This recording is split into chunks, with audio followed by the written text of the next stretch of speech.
Hi, everyone. Thanks, everyone, Hello. for joining. Hello. So we're going to be getting started now. I hope everyone is here who's wanting to be here. So my name is Tasneem, and I'm going to be the MC for tonight's panel, which I know will be an enlightening discussion for us who are here tonight. I'm here on behalf of the panel's hosts, Yabangee and Istanbul&I. For those of you who are new to these organizations, Yabangee is a volunteer-driven English publication and a community platform for foreigners and English-speaking locals who are in Turkey. And Istanbul&I is a volunteer community that empowers youth by organizing volunteer and social inclusion projects with disadvantaged and displaced communities around the city. So we're just gonna get straight into it, but first I'm gonna introduce tonight's speakers and then go over a few rules for how to make this go as smoothly as possible. So first speaking will be Zavier Wingham, who's a PhD candidate in the Joint Program for History and Middle East and Islamic Studies at NYU. He's also a PhD fellow at Koç's Research Center for Anatolian Civilizations. After Xavier, we'll hear from Ayşe Sezer, an Afro-Turk who was born in Izmir and who grew up in Torbali. In 2008, she worked on an oral history study on the past and present of being a Turk of African origin. She will be speaking in Turkish, and Istanbul&I's project manager, Bahar, will be translating for her. Thank you so much, Bahar, for volunteering to do that. After Ayşe will be Rashida Mullings, who's a DC native who's been living in Southwest Turkey for more than 12 years. Rashida is the faculty advisor for the African Students Association at Muğla University, where she's also an English language instructor and coordinator. She's to a Black American Turkish middle schooler named Atlas, which is why that's her name. Her Zoom account is under today. Oh, actually, I think Rashida managed to change it, so never mind. She's Rashida Mullings. Our final speaker will be sister and brother Zajan, Rochelle Yildoran, and Jasper Yildoran. Zajan is a Black American and Turkish philanthropist who manages a corporate foundation, and she's devoted her energy to raising awareness around women's rights and Black rights. And Jasper is also Turkish and Black American, and he grew up in Istanbul, and he went to the US for high school and university, and then moved back to Turkey, where he's now the president of Samsunspor's basketball team. I hope I did all of you guys justice in these brief intros. Every panelist will be also introducing themselves more thoroughly before they start speaking. And let's see, just a few notes before Xavier starts. We'll be recording tonight's panel, and we will release the details on how to access the link to that later on. And if you have any questions, speakers, message Tahia Musa at any time during the discussion. She's our co-host from Istanbul&I. She's introduced herself in the Zoom chat, so you can find her easily. And she'll be getting her questions to me so we can get those to the panelists. So first, Xavier, if you'd like to introduce yourself to everyone. Yeah, sure. Thank you so much, Tess. So thank you. I'm so happy to be on this panel and to be invited. Let me get my screen kind of set up really quick.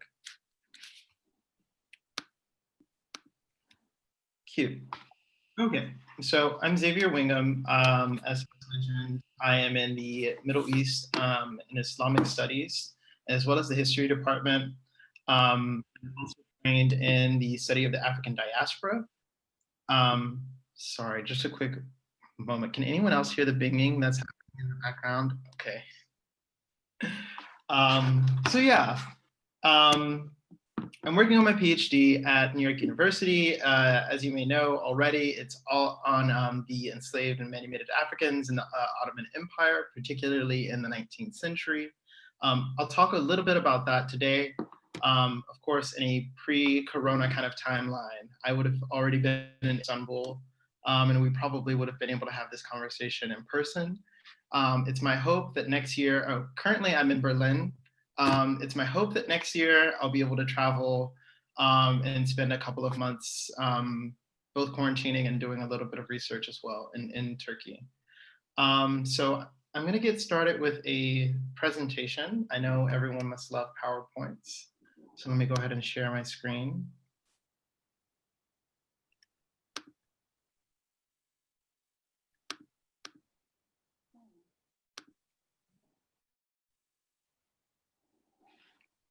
All right, so before I begin, I want to just note that the African diaspora's history doesn't begin and end with slavery, that it's just a piece of the puzzle and happens to be the focus of my research.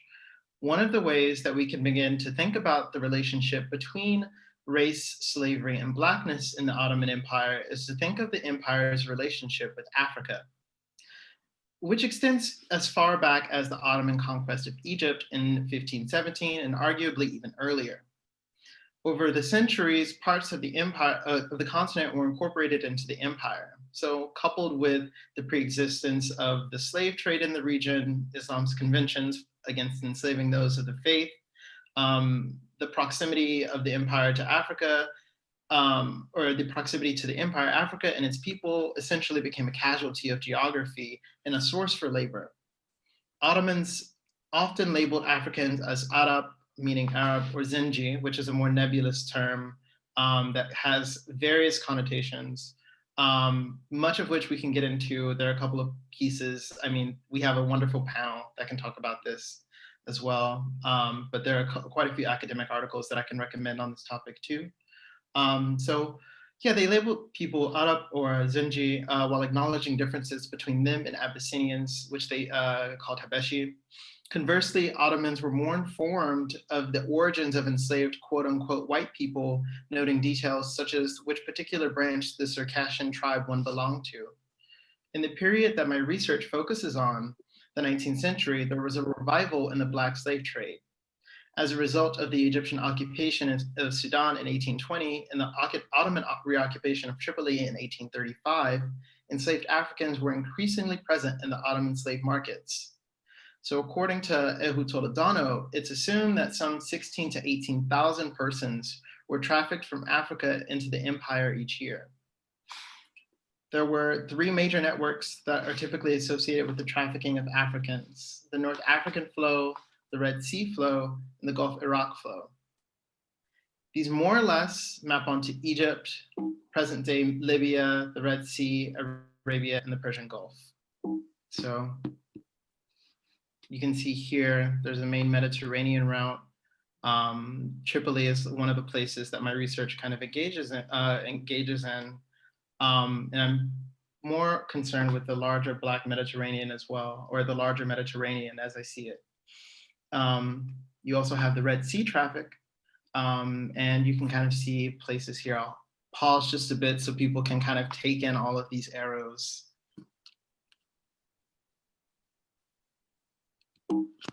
And then you also have Persian Gulf Iraq traffic.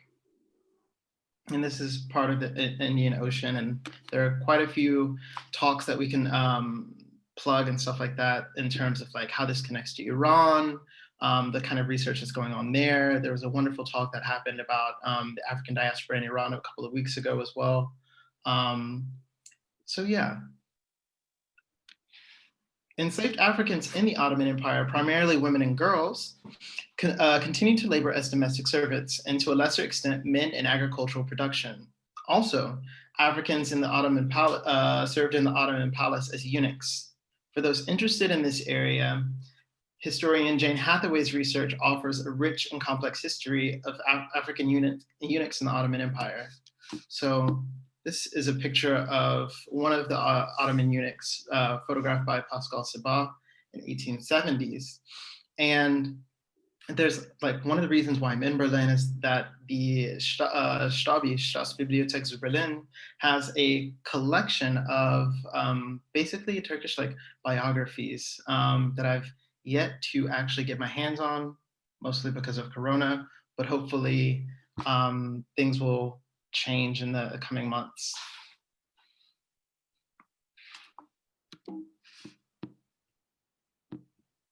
Okay, so the 19th century is particularly important as many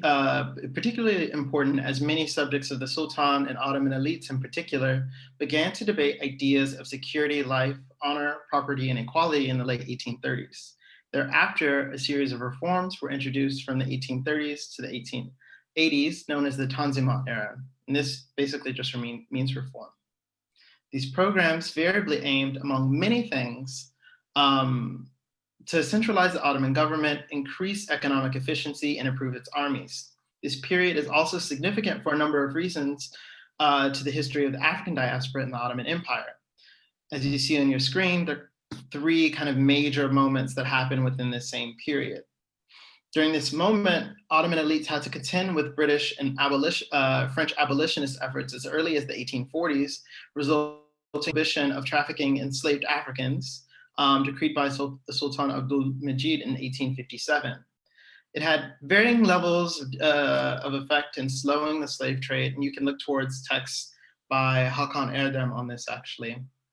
And then in 1880, the Anglo-Ottoman Convention for the Suppression of the Black Slave Trade was another consequential piece of legislation in Western European and Ottoman efforts. It manumitted Africans in the empire and offered the British mutual rights of search and seizure in the Red Sea, the Persian Gulf, and parts of East Africa, but not the Mediterranean. The convention also required the Ottoman government to establish guest houses, or misafirhane, throughout the empire for recently manumitted Africans. They were temporary shelters until they could be transported to the main guest house in Izmir. The Izmir institution trained African men in vocational, artisanal, and military crafts, and African women as salaried domestic servants. The Ottoman government also devised a plan to marry and settle the agricultural hinterlands of Izmir with Africans as they labored on the land under seemingly different conditions.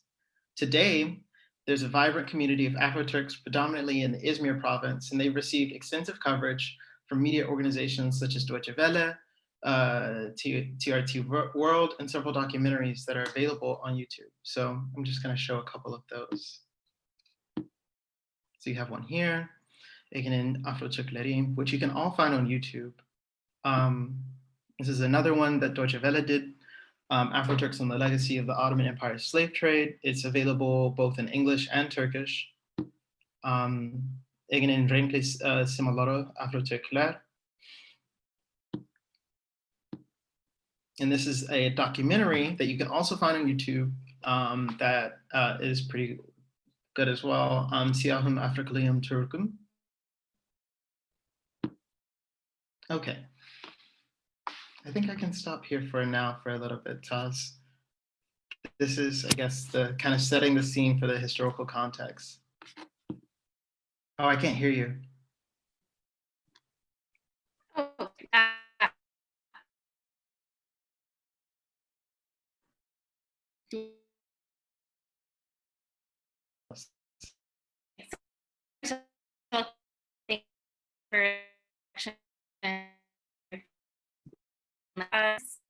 Presentation. Can you maybe, is there a way we can make those available after to those who are After attending? the talk, I'll collect everything that I'm presenting and send it to you all. Is that possible? Okay. Or actually, I can do it. I'll do it during the panel discussion. Great. You can, if you can share links in the chat maybe, or we can make sure that we post it in the group, in the Facebook group for the event. For sure. Also. Okay, so basically you answered the first question that we'd had for you, but we're going to move into the second question, which was basically based on this research, some of what you went into, as well as your experience with Turkey in general. How do you connect the Black Lives Matter movement with the current situation in Turkey, and where do you think this conversation needs to be heading? That's a really good question, and thank you. So like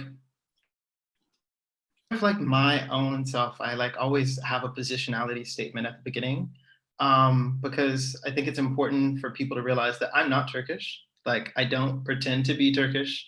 Like quite many other people have been pretending to be Black or this, that, and the other recently, as some might have seen. So I think it's important to emphasize that I'm not Afro-Turk, so I can't really tell you where the conversation needs to head. I can recommend looking towards the Afro-Turk associations and the communities and the African diaspora in Turkey. Here, I want to stress that it's important to think both about Afro-Turk communities and the African diaspora in Turkey. This means contemporary African migrants that reside in Turkey, because they're also relevant to the story, they're a part of it. There are many Ottoman legacies of enslavement that continue to mark the African diaspora in Turkey.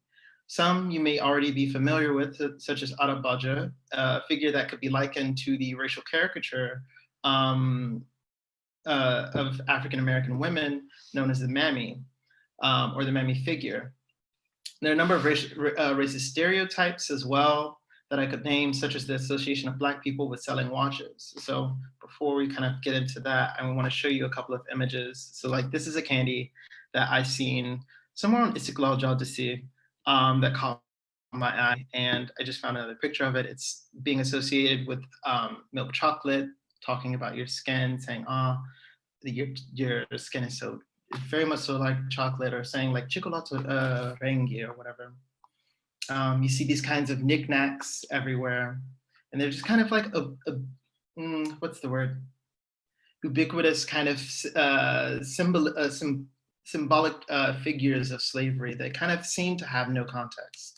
But in fact, we might be familiar with figures such as this, the Arabaca character, or as recently from a commercial at Benham, where there's a figure that essentially he's in blackface and pretending to be the Arabaca or portraying the Arabaca. So as I was saying, there's even situations, and this is why I think it's important to think about African diaspora beyond Afro-Turks, or more so to include the African diaspora when we talk about Afro-Turk communities, because there was a situation that happened a couple of years back, which some people here might be familiar with, that happened in Bolu, where a Turkish person asked a Nigerian, "Saad kaç elbiseyi nereden aldın?" And on its face, it might seem that these are kind of like isolated events, and that it doesn't mean much. But there's a typical association that when you are Black and you are from the African continent in particular, that you're associated with some kind of trade in selling watches or selling clothes. And these kinds of provocations or these kinds of questions don't necessarily come at other people that would walk across the scene. For instance, you wouldn't say that this is something that happens to a Turkish person, where they just they ask another Turkish person, "What time is it? Where did you get your clothes?" And so the way I see it is that these events might seem isolated, but they aren't. They're part of a wider discourse of how Blackness, Africans, and the African diaspora are understood in Turkey. So to turn back to your question about Black Lives Matters, many might think that BLM is only or primarily concerned about police brutality, and that's a very important element. There's also much to be said about depictions, portrayals, and representations of the African diaspora. And here we might begin to consider how and why BLM matters to Turkey and its African diaspora. And to move even beyond that, I'd say we have to remember that this is not the first time that BLM and Turkey have been placed in the same conversation with one another. I remember on Tumblr, Turks sharing tips and tricks on combating tear gas, offering learned experience from the Gezi Park protests. In fact, during the Ferguson uprisings, Beşiktaş fans held up signs during the Arsenal game in support of Black Lives Matters. So it's important to remember that we're not having this conversation in a vacuum. And I get in there. Thank you so much, Xavier. Thanks for the presentation and for answering this question. We have a few questions from attendees as well, if you're prepared to take some from our audience. I'm going to start with the first one. Somebody is asking, I'd like to ask generally, what originally got Xavier interested in learning about this part of the diaspora? Xavier, if you wouldn't mind answering that. Sure. So I don't know, it's kind of a dizzying story. You kind of, I guess you find yourself in Turkey at some point. In my case, I found my way to Turkey. I think it requires me to explain how I found myself to Turkey. So I originally started studying Farsi in undergrad. And back then I couldn't go to Iran. And so I figured I would learn another language to a place that I could go, which was close by, and it was Turkey. So I learned Turkish in started learning in 2011, 12 maybe. And then I actually was there during the Gezi Park protest. That was the first time that I came to Turkey. And ever since then, I've been finding more ways that there are elements about Turkey's history in particular that I find interesting. And during 2015, 2014, 2015, this is a moment where Black Lives Matters, and maybe this kind of meta, that Black Lives Matters was a moment that was happening in the US, and I found myself living in Turkey for a year and a half, very much so thinking about what Blackness is to the Middle East, what it means to be Black moving through Turkey. At that time, I had lived in Istanbul for a bit. I was in Ankara for 3 months, and it's a very kind of different geographic space to be Black in Istanbul versus Black in Ankara. And then if you're traveling to different places, like I traveled a lot to like Amasra. I think that was maybe the furthest I've went is Amasra. So like if you're going through places and you're traveling as the only Black person, you kind of tend to think about these things and you're thinking about the diaspora, at least in my case. And so historically, I was interested in the African diaspora in Turkey in two ways. At first, it was a contemporary question of oral history and how that was being communicated. And then second, I wanted to move this project further back to then think about what the how the Ottoman Empire and Ottoman elites in particular, but also enslaved and manumitted Africans were navigating these new kind of racial discourses, or particular discourses around Blackness during the 19th century, where we have the survival and Black slave trade, where at least what I'm beginning to see, a closer association between enslavement or servitude, in fact, and Blackness.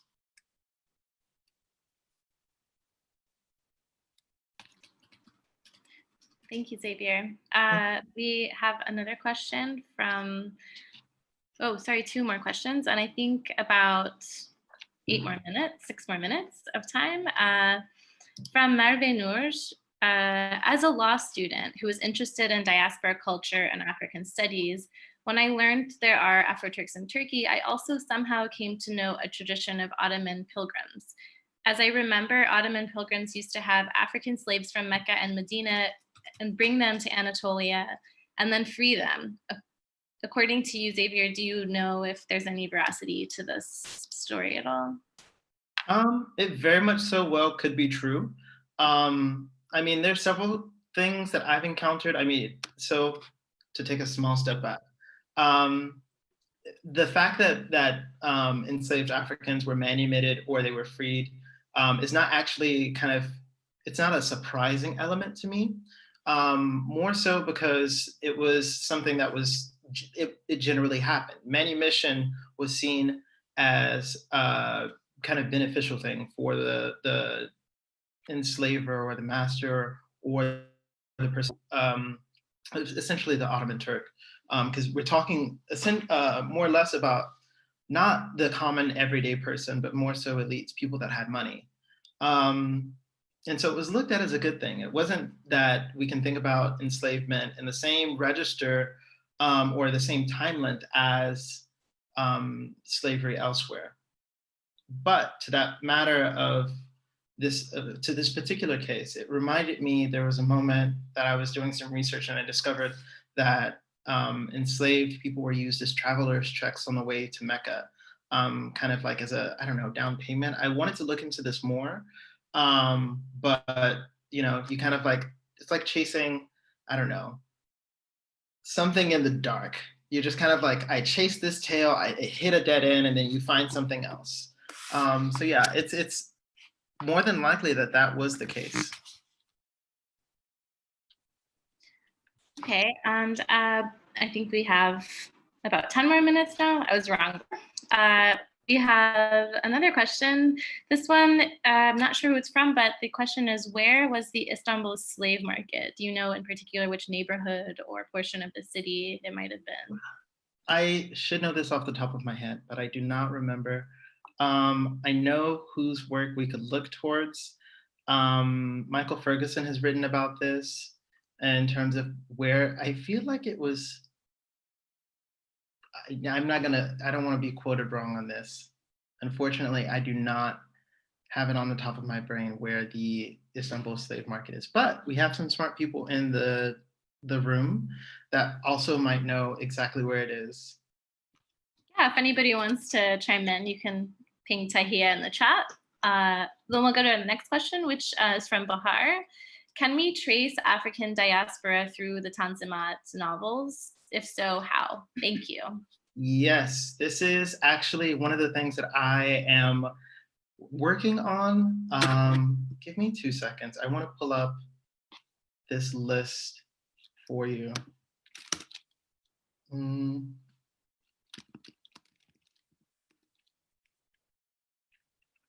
So you might be familiar with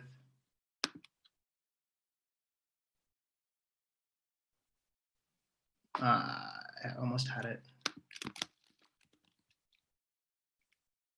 There we go.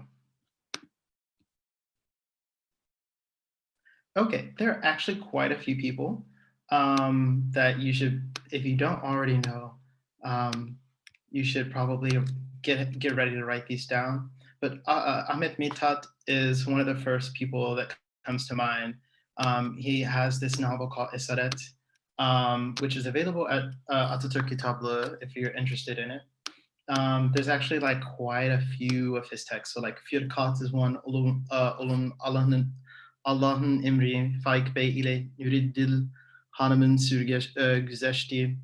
The list kind of goes on. There's a Ricaizade, Mahmut Erkem, Abdul Haq Hamid Tarhan, Namık Kemal has some, such as Intibah, Karabela, Abdul Halim Mimduh, Mimduz Bedriye, Sami Pashazade, Serzai has 3 actually.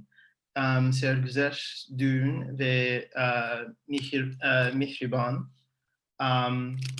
And the kind of list can go on, but I'll give you the larger frame of people that you should look to in terms of like Turkish scholars. So you can look at Ismail Parlatur's work, who has a fantastic book on this. You can also, if you're interested in Turkish folklore, you could look to, what is his name? His name is Pertev Naili Boratov. And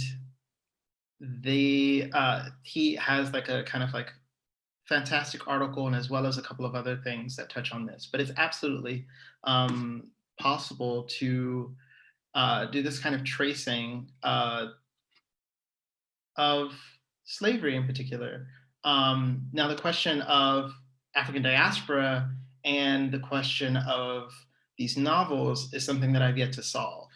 Where I think you might find a lot more go out of this is actually by looking at shadow plays or Hacivat Vikaragos.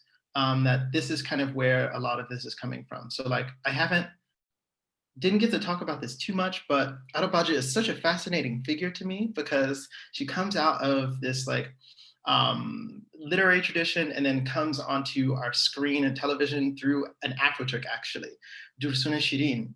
And because of her, she's portrayed like, I don't know, she has like 60 films or something like that. And I'm trying to get my hands on all of them, but haven't been successful yet. And she has like 60 films that she does, and then eventually this role is taken over by a man. A lot of cultural production and tracing that can actually be done there.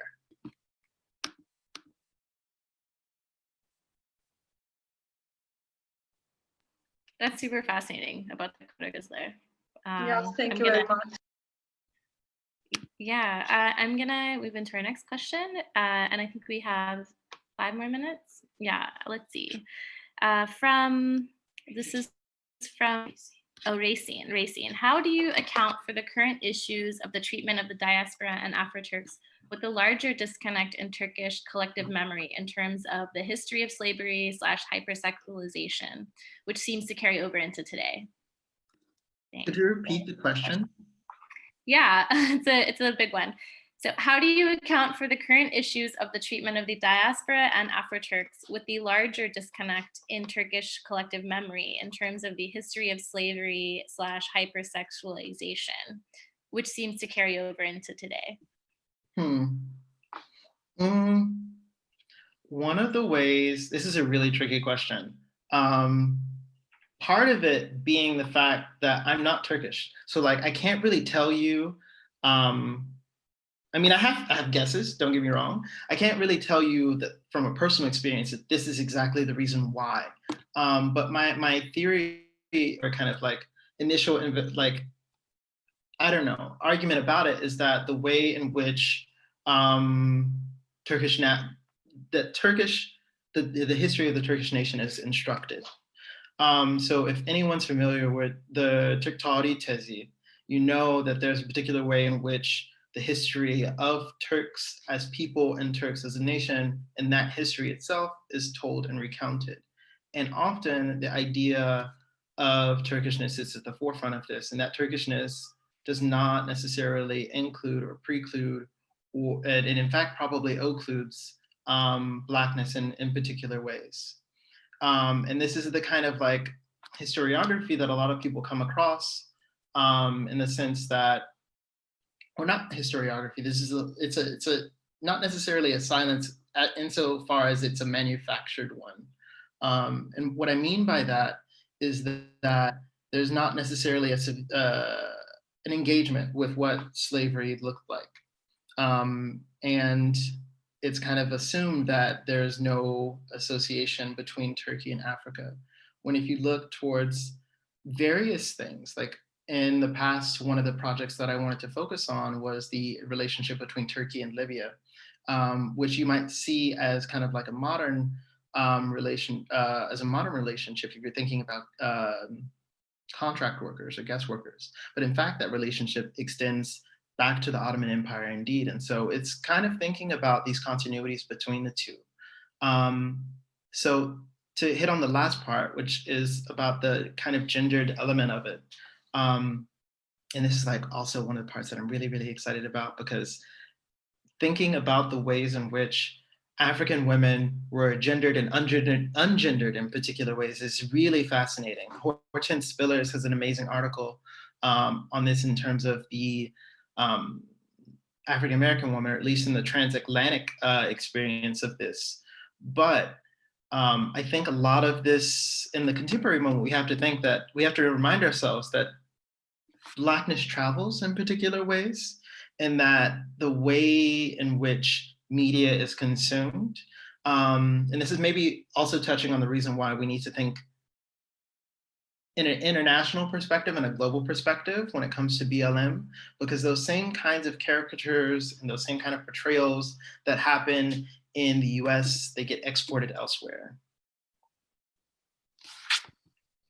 Thank you so much, Xavier. I had another question queued up that I was looking forward to asking, but we're out of time and we're gonna have to move on to Ayşe. And I think Ayşe will maybe be able to provide some more perspective on some of the questions that you guys had for Xavier. Yeah, so Xavier, again, thank you. And thank you. And I got a tip from Erçin that the Istanbul market was actually in it was near Kapılı Çarşı, which is what I wanted to say, but I was like, oh, but thankfully we have friends in the room. Thank you guys for answering that. Okay, next we're gonna be hearing from Ayşe. Ayşe will introduce herself and Bahar will do any translating if for Ayşe. Ayşe, are you here? I don't see you. But... Hi. Hello. Yes, I'm here. Hi, Ayşe. If you want to introduce yourself to everybody. Yes, hello, everybody. I'm so sorry.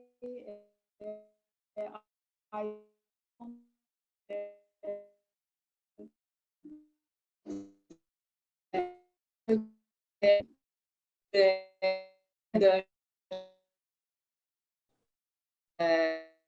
okay.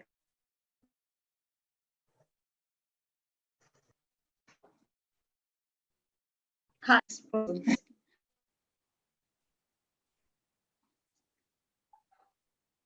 Hello. Hi, Hi. Hi.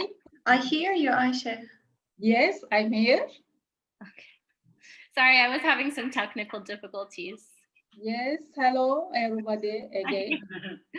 All right, Ayşe, I'm You- gonna. Did you hear me? Hello? I can hear you now. Yeah, thank you. I can hear you. Yes, I'm so sorry. I will continue in Turkish, unfortunately. No, it's fine. Okay. Yes. Yeah. So, we first just want to know a little bit about your own connection to your identity as an Afro-Turk, if you want to go into that. Yes, please in Turkish again. Ee, Evet, merhaba Ayşe tekrardan.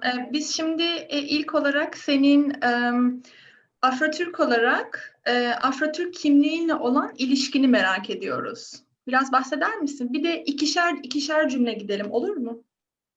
Tamam.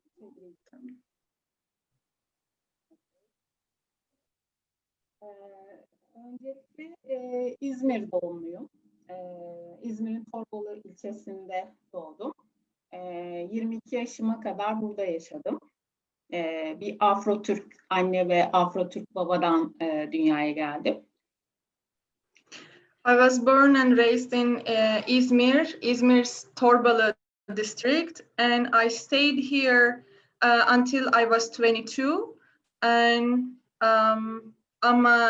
I'm the child of both Afro-Turk mother and a father. Mahallede çok fazla arkadaşlarımla renk farkından dolayı sorun yaşadığımı hatırlamıyorum. Ama diğer ilçelere ve diğer illere gidildiğinde bu biraz çocukların veya daha yetişkinlerin işte alaycı şeyleriyle karşılaşabiliyordum. Alaycı baskılarıyla karşılaşabiliyordum. Yeah. I don't remember that I had any problems with my friends in the neighborhood that I was living. However, once I went out of this district, I might sometimes be having problems like mocking and jokings, things alike. Bunlar genelde Arap yağlı çorap, yağmur yağıyor, seller akıyor, Arap kızı camdan bakıyor, gündüz feneri gibi tekerleme söylemlerle karşılaşıyordum. I used to hear riddle-like discourses regarding my color with a particular rhyme, and those words are like daylight or rain. It rains and the Arab girl looks from the window. Those things. Okula başladığımda ise kendimce beyaz kızların daha güzel olduğu algısı oluşmaya başlamıştı. Saçlarının düz olmasından kaynaklı.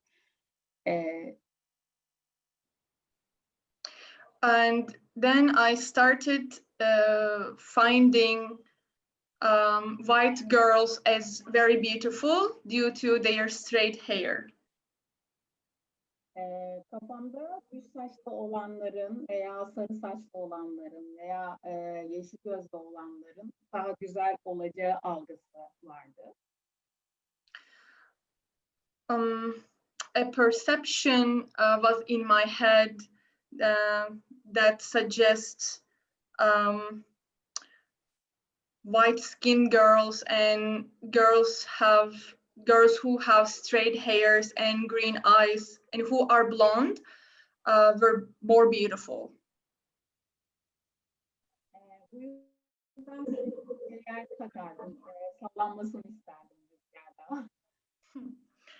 I used to hang hair accessories on my hair so it could blow in the wind. Genelde özgüvenim yüksek bir çocuktum. Genellikle Türk olduğum vurgusuyla yetiştiğimi hatırlıyorum. Türk olduğum dışında başka bir Afrikalı olduğu vurgusu hiçbir zaman ailemde verilmemişti. Türk adetlerine göre büyütülmüştüm.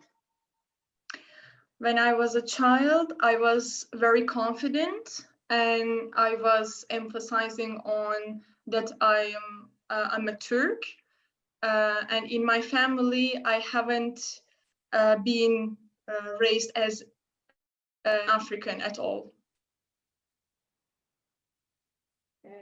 Ergenlik zamanımda ise bazı kişiler kendilerinden nefret ederler, kendilerini sevmezler. Ama ben de tam tersi kendi kimliğini arama, kendine dönme, kendini daha çok sevme, araştırma, siyahi ırka daha yakınlaşma gibi şeyler oluşmaya başlamıştı. Normally, in puberty years, some dislike themselves, some hate themselves, but on the contrary, I was confident and I like myself. I was searching for my identity. I find myself so many times that I'm trying to find my identity. Genelde özgüveni yüksek biriydim. Hatta bu bir arkadaşımın ablası tarafından siyah olduğum için mi bilmiyorum ne kadar özgüvenin fazla diye de yadırganmıştı. Olmaması gerekirmiş gibi yani. Oh, once one of my friend's elder sister asked me why you are that confident. Yes. Bunun dışında okul hayatımda öğretmenler tarafından pozitif ayrımcılıkla da karşılaştım diyebilirim. İyi bir öğrenciydim ve tüm öğretmenlerim tarafından takdir edilen bir öğrenciydim. Bunu pozitif ayrımcılık olarak görebiliriz. When I was in, I was exposed to positive discrimination. My teachers loved me so much, and I was a good student, but today I think that it was a positive discrimination. Üniversite hayatına geldiğimde ise bunların tam tersi olduğunu gördüm. İlim yuvası olarak kafamda düşündüğüm yer aslında kendini geliştirememiş birçok bireyin topluluğu gibiydi. When I was a college student, I encountered the opposite. For me, the college was a house of information, but turns out I think it was a full of uneducated people. Öyle ki yemekhanede, yurtta kalırken odalarda şahsıma kötü küfürlü espriler, gülüşmeler, kırıcı ithamlarda bulunuyordu öğrenciler tabii. Both in dormitory and in cafeteria, I was also exposed to bad language, very heartbreaking accusations, and again, racial discourses. Hatta yurt odasında 4 kişilik odalarda kalınıyordu. Bir kız öğrenci benimle aynı odada kalmamayı istediğini söyledi. Yani kalmayı reddetti. I was staying in a shared room at the dorm, and I remember that one of the students didn't want to share the same room with me. Gerekçesi ise rengimden dolayı gece gördüğünde beni korkacağına kendini inandırmıştı ve yönetimi de buna ikna etmeye çalıştı. So her excuse was that she might get afraid of me when she saw me during night, and further she tried to convince the administration of the dormitory. Bununla birlikte sanıyorum bu soruyu tamamladığımı düşünüyorum. So I think I complete the question. Yes. We have one question before opening it up to the audience. First, Ayşe, thank you for sharing those experiences with us. Those must have been hard things to bring back to the surface and maybe even continue to see around you today. But we were wondering if you could tell us about just a little bit about your work with the Afro-Turk Foundation and the community that you found there.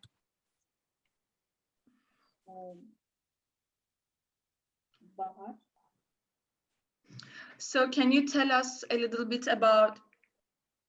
Ben neden İngilizce konuşuyorum?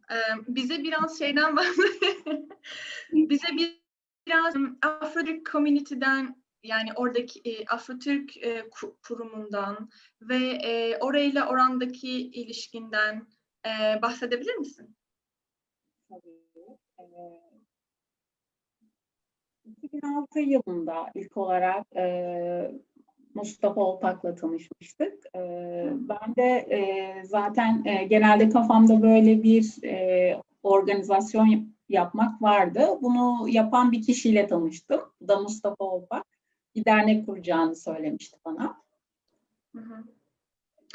In 2016, I've met with Mustafa Oltak, who also wanted to found a foundation, and it was the idea we shared both.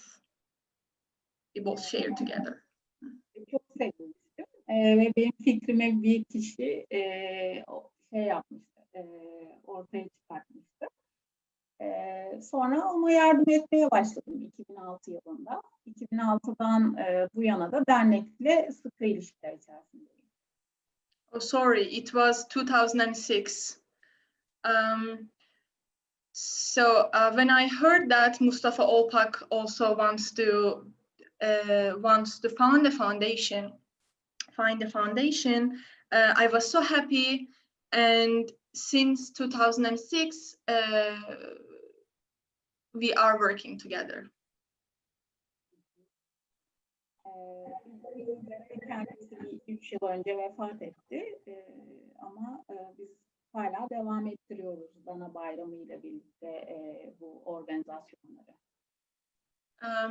Unfortunately, he passed away 3 years ago, but we still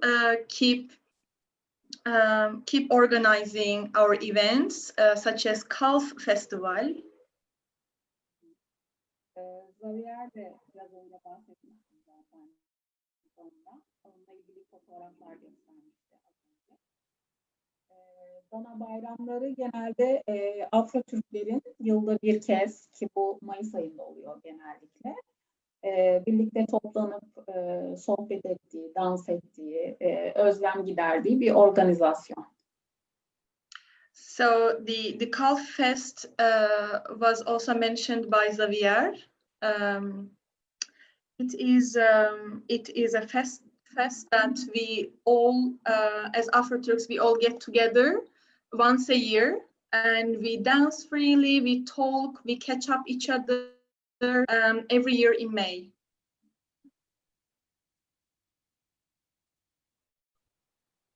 Bunun dışında dernekte bir takım işte Afro-Almanlarla bir organizasyon yapılıyor. Genelde küçük çocuklar, genç Afro-Türkler için işte Almanya'da buluşuluyor veya Afro-Almanlar Türkiye'ye gelip Afro gençlerle ilgili bir proje geliştiriyorlar. we are also making organizations in collaboration with the Afro-Germans. Sometimes we go there and sometimes they come, and these events cover children and the teen groups.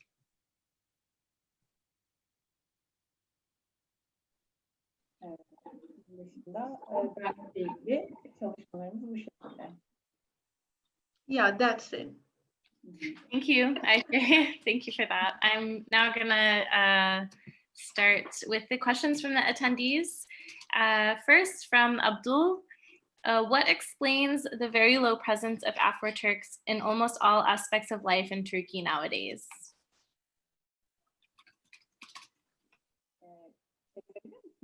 Can I get the question again? Yeah, what explains the very low presence of Afro-Turks in almost all aspects of life in Turkey nowadays? Afro-Türklerin hangi yönü bugün Afro-Türkleri tanımlar? Bunun gibi mi? I think they mean why don't we see as many Afro-Turks in general when looking at life in Turkey in the day-to-day?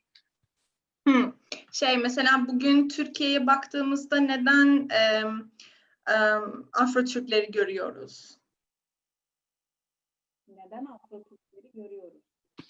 Neden görmüyoruz belki? Neden görmüyoruz? Pardon. Neden görmüyoruz? Evet. Neden görmüyorsunuz? Aslında 2006 yılına kadar son 5 yılda sosyal medyanın artmasıyla daha görünür hale geldi aslında Afro-Türkler.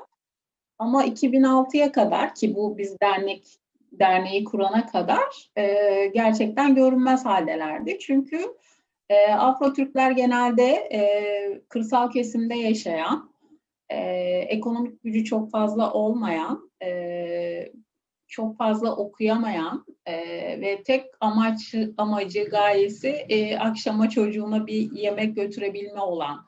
Yani görünür olma sayısı yoktu kesinlikle 2006'ya kadar. Ama 2006'dan sonra derneğin kurulmasından bu yana artık daha görünür halde ve birçok kişi Türkiye'de tanıyor artık Afro-Türkleri. Well, Afro-Turks were not visible that much until 2006, thanks to social media. So it's more visible. And also thanks to Afro-Turk Foundation. Before that, Afro-Turks were not able to get education, and they tend to live in the rural areas, so they were more invisible.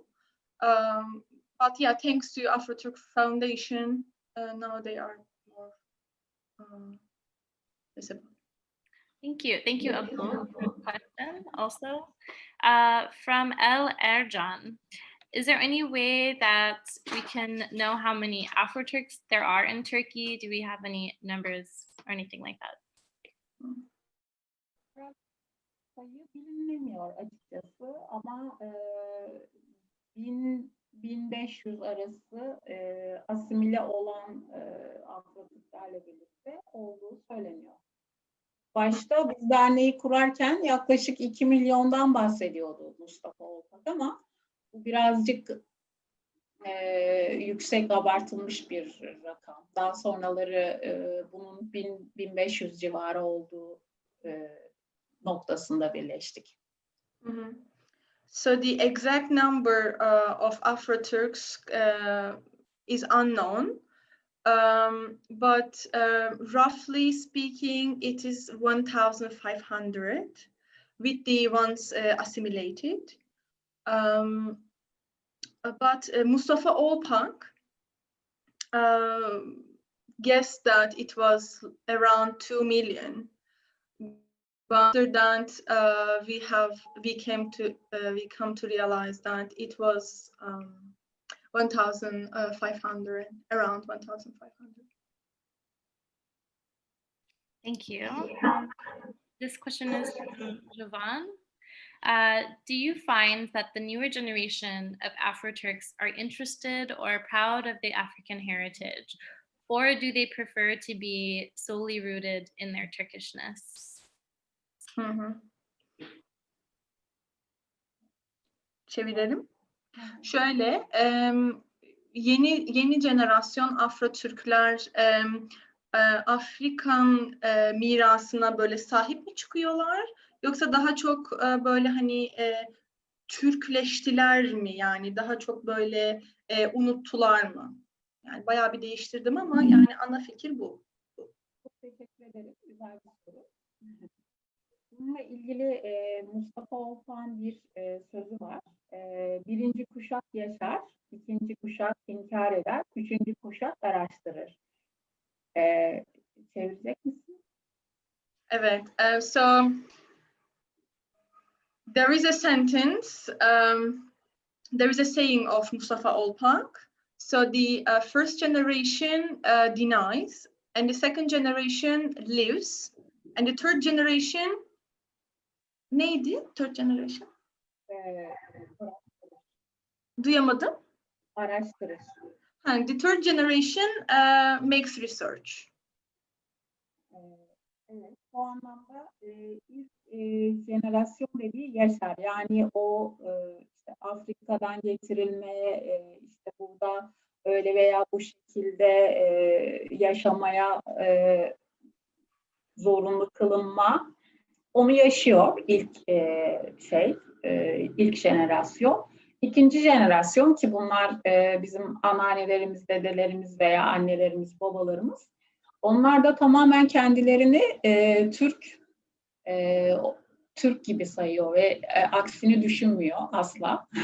Yani tamamen Türk. Hatta o kadar Türkler ki siyah olduklarını unutup TV'de herhangi bir Afrika ile alakalı bir şey gördüklerinde onların haline acıyıp işte o öyle bir ırkla sanki biz iç içe değiliz. Yani o ırk biz o ırktan gelmemişiz. Farklı bir ırkmışız gibi davranıyorlar. Yani olaya yabancılaşma. Hani biz tamamen Türk'üz. Bu toplumun içindeyiz. Üçüncü jenerasyonda yani bizim jenerasyon veya bir sonraki jenerasyonda bunu artık araştırıyor. Hani siyah belli ki farklı. Yani ama ikinci kuşak dediği gibi tamamen bunu bizim siyah Türk olduğumuzu kanıksamış. Yani böyle düşünüyorlar. Yes. So the first generation, as we said, denies. So this first generation actually experienced the past. Okay, these are these guys, and then the second generation who denies that those are the people like Ayşe Sezer's grandmother and grandfather. So those people denies very much to the degree where whenever they saw something very unpleasant and upsetting about Africans, they don't even find any connection to themselves, with themselves. Like they just feel very sad about them. So Ayşe says they are that much Turkified. So the third generation actually comes to a realization that a Black person can't be a Turk. So let's search about this. Yeah, that's it. Thank you. Oh, we're done with the question, I think. Okay, so we're gonna move on to the next question, which is from Jessica. What are your hopes for Afro-Turks today? What are your hopes? Ayşe'cim, bugün Afro-Türkler için neler umuyorsun?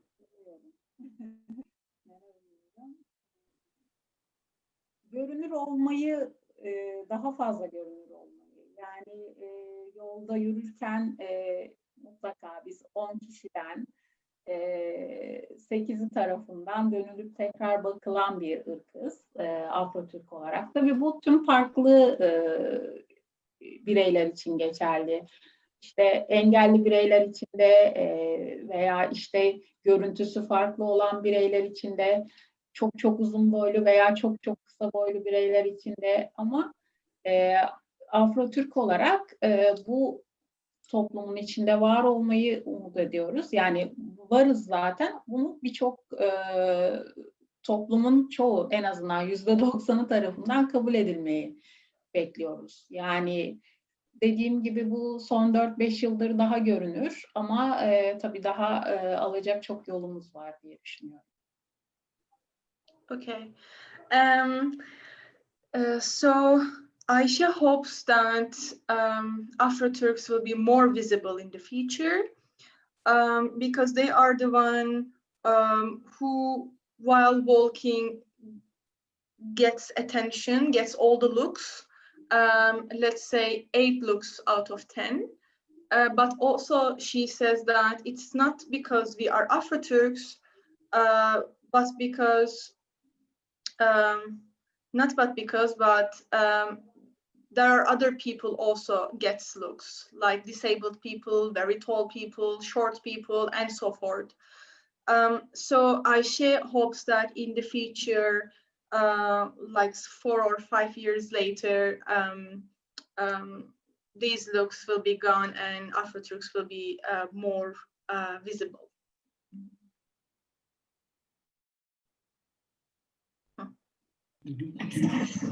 Thank you. So Bahar and Ayşe, Bahar, we have a question from Enes who wrote the question out in Turkish and also has it here in English. If we sent it to you in the Zoom chat in Turkish, if you want to read it for us, and I'll read it in English now for everyone else. At the end of the day, do you see the source of the discrimination you have faced more in the ignorance of people or in the Turkish identity struggling to fundamentally include your identity within it?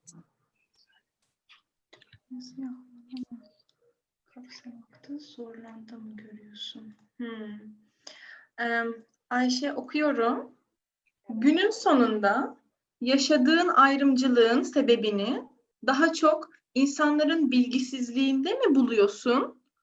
Yoksa Türklük kimliğinin siyah kimliğini kapsamak zorlanmasında mı görüyorsun? Güzel soru. Evet, çok güzel. Çok güzel bir soru. Evet. Günün sonunda insanların bilgisizliğine ve ikisi de aslında, yani %50 diyebilirim. Çünkü böyle bir Türk kimliği yok. Siyahi bir Türk kimliği yok. Yani siyah olan bir Türk yok. Bunun dışında insanlar tabii biraz daha konuda bilinçlense belki daha davranışları daha şey olabilir, nazik olabilir. Hani günün sonunda ben işte 5 kişi tarafından durdurulmasam ne güzel Türkçe konuşuyorsunuz diye. Benim için yani %50 ikisi de. So my answer is 50-50. She believes that both has the same amount. But at the end, she is hoping that not to be asked as how can you speak Turkish beautifully. She's just hoping be the one who was not asked by these questions.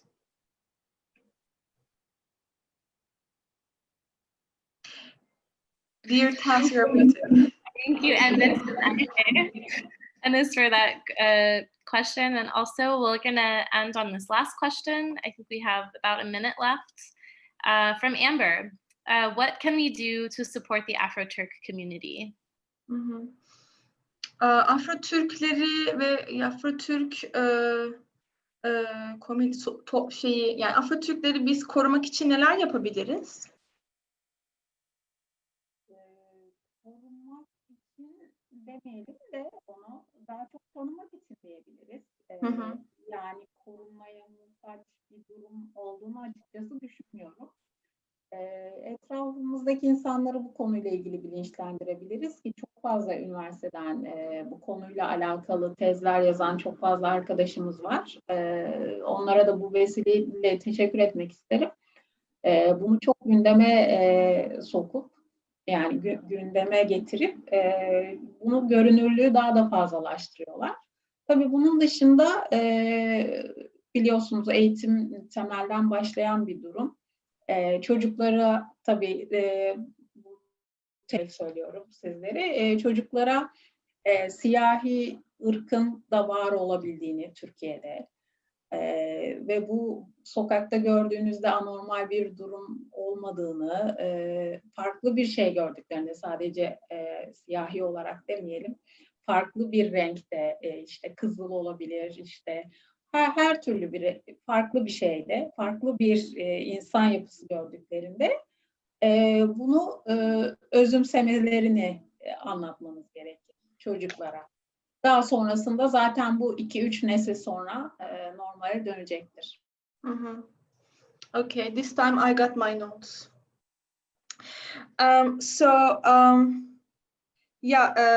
Ayşe doesn't think that Afro-Turks needs to be protected, and in this case, she's also she's thank you for those of you who study this issue and bring this issue to the academia, because she thinks through this way the Afro-Turks will be more visible. So what can we do is to educate people. We just need to make people aware of the existence and presence of Afro-Turks, and education starts very early. So Ayşe hopes that these young girls and young boys, children, don't look at Afro-Turks and ask questions. She hopes that they already know and they already are being taught about them. Yes, that's it. Thank you, Ayşe. Thank you for answering all of our questions and also for letting us come to you with the questions that you hope future generations aren't going to be asking you. So I just want to thank you again for that as well. And also thank you, Bahar, for translating for us. And we're going to be moving on to talk to Rashida next. So round of applause. Thanks again. All right, next we're going to talk to Rashida. I'll let Rashida introduce herself really quick, and then Rashida, I'll ask you a question whenever you're ready. Okay, hello everybody. Can you hear me okay? All right. So my name's Rashida Mullings, and I am a native Washingtonian. I was born and raised in DC. I'm second generation Washington. But I've been living in Turkey for about 12 years, and I came to Turkey in a roundabout way, maybe traditional for a lot of foreign women who live in Turkey, but kind of untraditional path in a way. In college, I was part of the Amnesty International group at my university in Arizona. And there we had many Turkish students as a part of the organization, and we did work on Turkish prisoners of conscience. And from that way, I met my future husband, now ex-husband, but also a very special person in my life still. And in my child's life, I now have a child who is Afro-Turkish as well. So I moved to Turkey in 2008 after visiting in 2007, and I moved to southwestern Turkey, which isn't usually the path of most foreigners who move to Turkey. Most foreigners move to Istanbul or Izmir or have connections through the military. But I found myself in a small town in southwestern Turkey, where I thought I was the only Black person. I felt very much like the only Black person. And so I think naturally, as somebody from DC, which has a long history with the Black community in America, when it comes to civil rights, when it comes to gentrification, when it comes to, historically Black colleges and universities, I always grew up with a very strong sense of identity. And then moving to Turkey and looking at the map and seeing how close it was to Africa, I said, we have to be here. And so in doing that, my background's also in sociology and with a focus on education, but also always with a focus on identity and identity issues.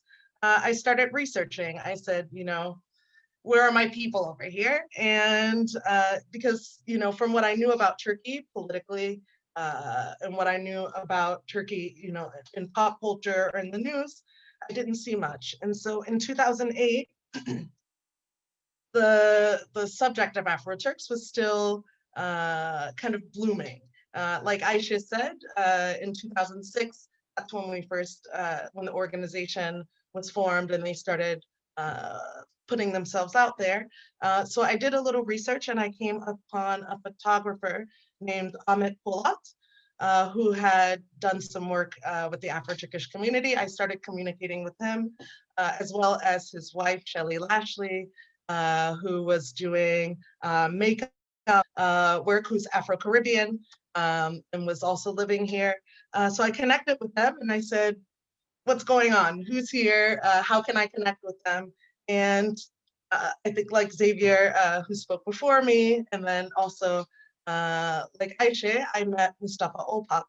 And I also, at the same time, connected with the Afro-Turkish community in my region. So the other big enclave for the Afro-Turkish community is Muğla, Dalaman, Dalyan, Köyceğiz, this region. And so we had Mustafa Olpak in Izmir, and then we had Ali Karakuç in Muğla, in Sarıgerme area, who was also trying to mobilize and educate.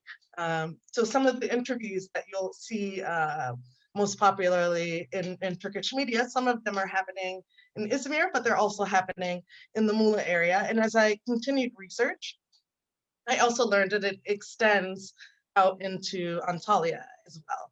And of course, we have folks in Izmir and all over the country.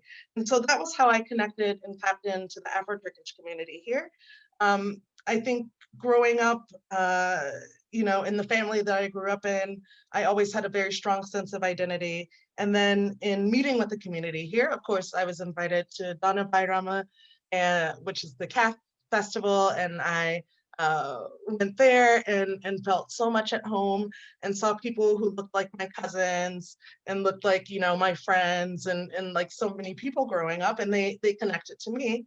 And I even have the very funny story of standing at a bus stop in Muğla once, and a woman turning to me and asking, saying hello. And I said hello. At that time, there weren't many Black people in the Muğla area, visibly Black people in the Muğla.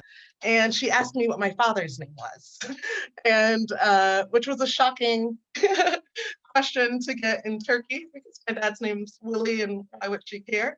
But it's also a very, culturally, it's a cultural question. Who are you from?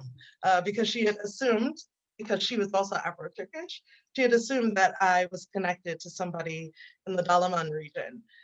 So while at once, I think in Muğla feeling isolated at times, and also at the same time very much connected to people at times when meeting with the Afroturks, it was this weird kind of experience. And then I also wanted to figure out how I could contribute, because of course, like Xavier said before, like Xavier said before, I'm not Afro-Turkish, and so I don't want to project my experience or my needs onto the Afro-Turkish population, because of course we have a very unique experience in the States, but knowing the history of slavery, the history of erasure, and those things, I knew that there would be some overlaps. And so first it was meeting the community and then finding out where I could provide some help. And what I saw was that there was not much visibility, and that was a need that a lot of Afro-Turks were expressing, that they don't see themselves. If you mention somebody like Izmir, the singer, people go, oh yeah, I remember her, you know, from this time period, and oh, okay, so yeah, that was an Afro-Turkish person. Some others, for instance, like Zavier Wingham, who was one of the singers of the Ottoman court, not of the Ottoman court, of the Republican court, Afroturks court. A lot of people know her name, but they don't know her as an Afro-Turk, because that was mostly hidden. A lot of Afro-Turks were converted to Islam or were already Muslim, and they didn't receive that same stamp of kind of minority identity that we had in the States. And so, as Ayşe was mentioning, you know, the first generation was, they experienced everything, or the first generations, and the second generation kind of tried to fit in. And now you have this generation of people more so discovering themselves. And so, you know, the natural researcher in me just kind of kept digging. And I wanted to figure out how I could contribute to identity here, or a sense of visibility here. And so I spoke with a friend of mine, a professor of art in Michigan, Michael Dixon. We talked about what we could do to a project that could contribute to increasing visibility. And we came up with the idea that the project's name is Shared Histories. The idea behind it was that there was not much modern art showing imagery of Afro-Turks, that if you went into a museum, occasionally you could see pictures of the servants in the Ottoman court and such, but there weren't a lot of modern images of Afro-Turks around, showing them as human. I think that imagery and visibility do a whole lot to increase somebody's safety and feeling of belonging and sense of identity and self-confidence and beauty. And so we did a big project and went around and interviewed people all over the Muğla region and all over Izmir to tell their stories visually. We still have a lot of information, and I've been talking with Nikki and a few others who are working on these issues about ways to bring that to life in a way that has something that people can dig into and access when it comes to making these stories part of Turkish history and Turkish pop culture, or wherever we have to do it. I'll say a few more things so we can get into the questions, but there were a few things that also were very important to me when it came to this issue. One, as a mom, I have an 11-year-old now, but when I first started getting into these issues, he was, 1-year-old or 2-year-old, and I thought, if we live in Turkey, I want him to be able to see himself reflected here, not because I'm trying to push myself, or our identity onto Turkey, but because I know that there are such identities that exist here. And then, as Xavier said, Blackness travels so strongly. And so I know how I'm received when I travel around Turkey. I know how Black people are received as we travel around the world. And a lot of that is based on American films, about music, and so for a lot of people, Blackness, especially in 2008, and even up to some years, it's either Obama or 50 Cent, right? And so that's kind of like people's perspective of who we are, and as a woman, especially, I know how dynamic we are. As Black people, I know how dynamic we are. I know that also another sense of another overlap that I found with the Afro-Turks is I know that a lot of Black Americans' contributions to the culture, to history, to science, to mathematics, to art, beyond, you know, I mean, and I'm not here to demean rap music at all, because it's one of my favorite things in the world. I love hip hop. Hip hop is, only some cases are hip hop are also shown outside of the US. But, you know, we've contributed in so many ways, and there's so much erasure of our contributions. And then to see that here as well, you know, that's not something that sits well with me, and in my own way, it's something that I want to do more of, to bring to light. And so I'm happy that since 2008, there've been so many more people doing research, so many more people engaging in these things, and I think there's so many more collaborations come to light.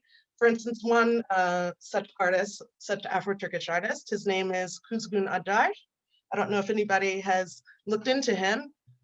Absolutely amazing man, right? And he was so influential to Turkish intellectuals of his period in the 70s and in the 60s and the 70s.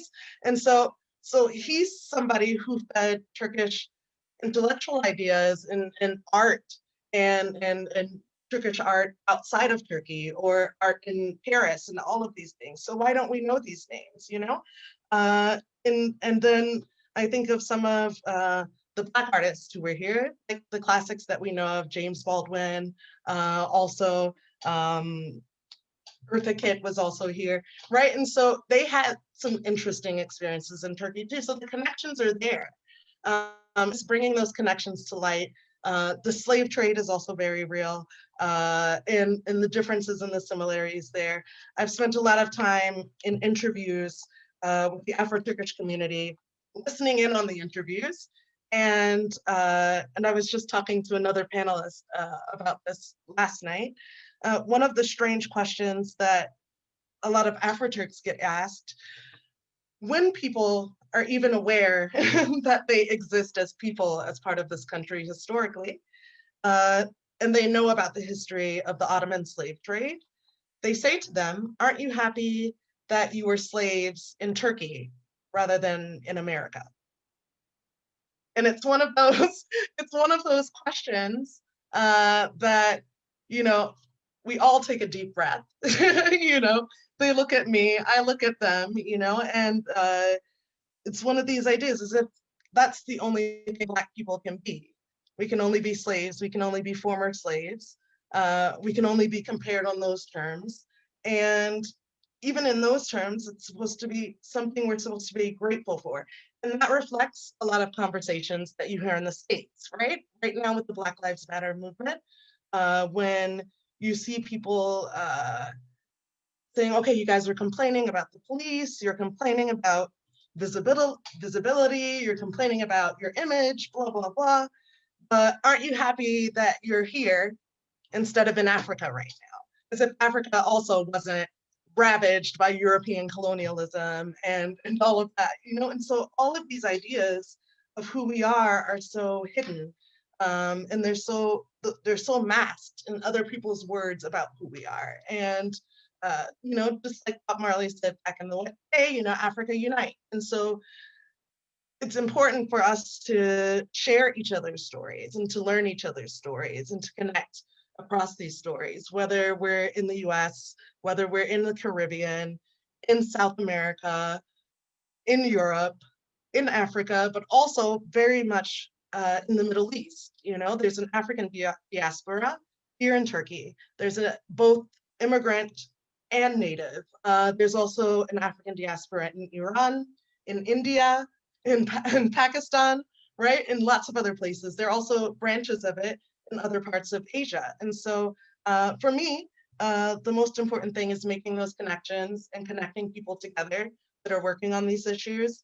The area of research that I want to go deeper in is in visibility and identity, and the connections of that through education. So I don't know, I kind of went all over the place. I got so excited listening to everybody Oh, thank you. You know, even Good to hear you. even with the stuff that Ayşe was saying about, you know, when we were talking about visibility,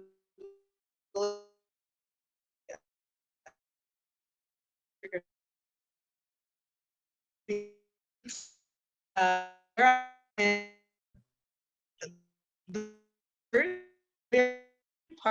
was these war after Turkey nation. There were certain groups that were given minority identities and other groups that weren't.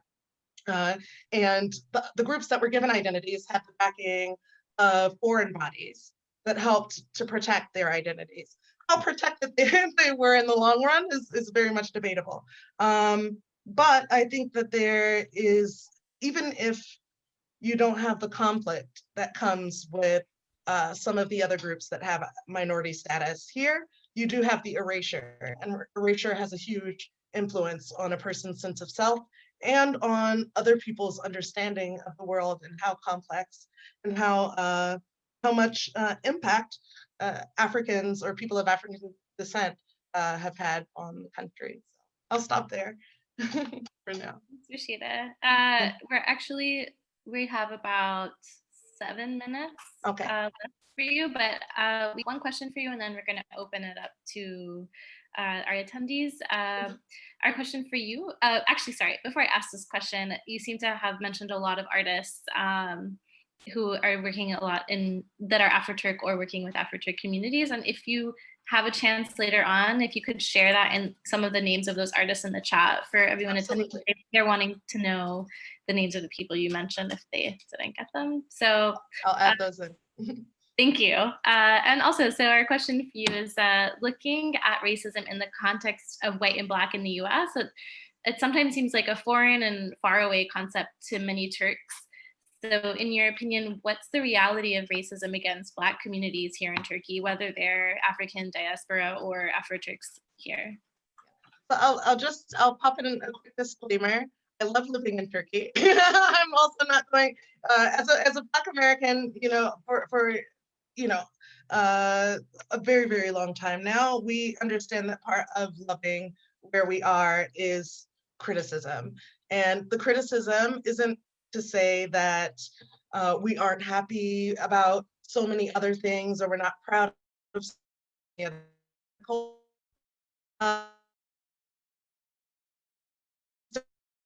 we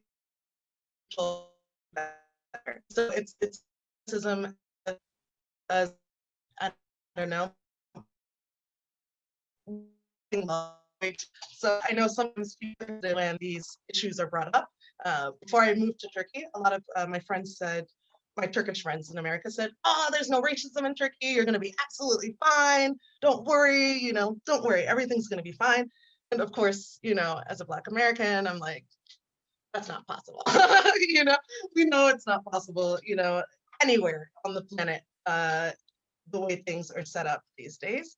I also do a lot of work with African students, and some of the things that Ayşe mentioned rang true. For instance, I have a friend now who was formerly a student at our university who is African. She was Kenyan. She is Kenyan, and she would tell stories about how she would wake up in the middle of the night because there were students literally leaning over her, staring at her in her dorm room. Right?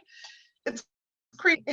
nobody would think to wake up that way, right? So there is a natural curiosity, but sometimes that curiosity crosses the line. I've also heard lots of stories of students, not just Black students, but also Arab students who have experienced discrimination. I also accept that as an American, Black or otherwise, I'm in a place of privilege here, right? With my educational background, in the way I enter Turkish society, I have that kind of card in my hand in a way that I might not have in the US. So even keeping all of those things in mind, the fact that Black students, especially from Africa, experience some strange forms of discrimination, some interesting forms of not feeling protected, even though there's a lot of work happening, let's call it work, a lot of kind of cross-border work happening between Turkey and different African nations when it comes to mining, when it comes to people, international business and trade is very much in Africa now. We know a lot about China's role in Africa, but Turkey's also there. And if you speak to anybody, any Turks who have been in Africa, they can tell you lots of stories about that as well as others who've been in certain countries. One of my most kind of salient moments has been with the term Zenci in Turkey.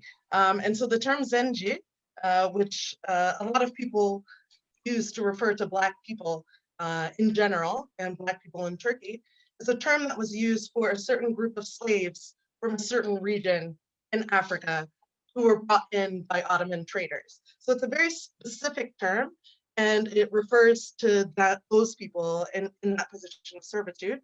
And it's not a term that really reflects everybody in Turkey. Also, it's a term that all Black people or people of African descent in Turkey who are living here as immigrants or who are living here, who have come from other parts of the continent initially, whose ancestors came from other parts of the continent.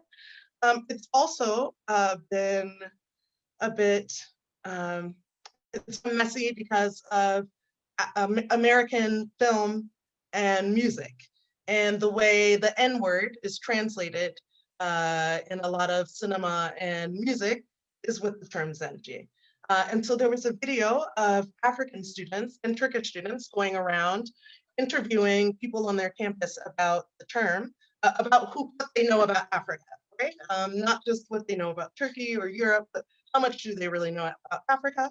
And it was a very cute video. It was a very funny video. Asked what people thought of that word. I ended up in a very kind of aggressive debate with people about that later. People who I thought were very open-minded, and they said they were using terms when referring to the video.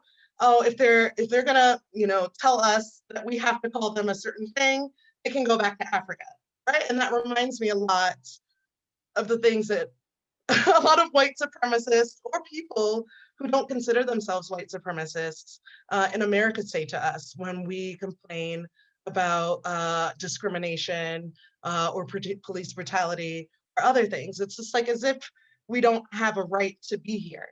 We're grateful, and all they were doing was educating. And because they were educating people about something that they took offense to instead of stopping and listening, they're being told go back to Africa. And then me arguing for their right to name themselves, for their right to educate people on the history of the word and what they prefer to be called, right? The Afroturks prefer to be called Afro-Turk or Afroturks. If they don't want to be called Zenci, don't call them Zenci, right? And so in enforcing that and saying that in the conversations, they start yelling at me. Well, look at you, you're a Black American, go back home and fix things there. If you're so unhappy with how people are talking to you, go home. As if I don't have a right to be here as a mother of a child of Turkish descent, as a person who's contributed taxes to this country, right? And so it gets into the same kind of weird, messy place that it gets to in America, that it gets to in Europe. And so for me, if we don't solve these issues, if we don't bring them to light, if we don't communicate about them, if we don't educate each other on them, there's going to be no solution. Whatever's happening to Black people anywhere is happening to Black people everywhere. Thanks, Rashida. We have time for one question from the audience. And Vela says this: I have a similar experience as a Black person in Turkey. I'm an African married to a Turk. What are your views on raising a child with mixed heritage, Blackness and Turkishness? There's somebody I think coming after me who may be able to speak even more in depth about this. But as a mom, and from that perspective, I think in the States we have to prepare our Black children and our mixed children for so many things.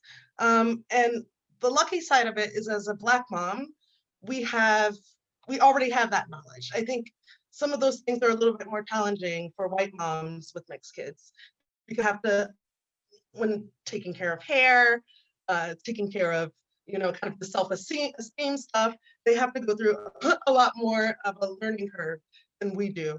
And I think, at least as part of the Black diaspora in the States, we're used to mixed kids being part of the community. We're used to, you know, them, whatever challenges they're going to experience. But in Turkey in particular, what I've tried to do is bring books in my son's life from a very early age, books that talk about history, books that reinforce his sense of self-esteem.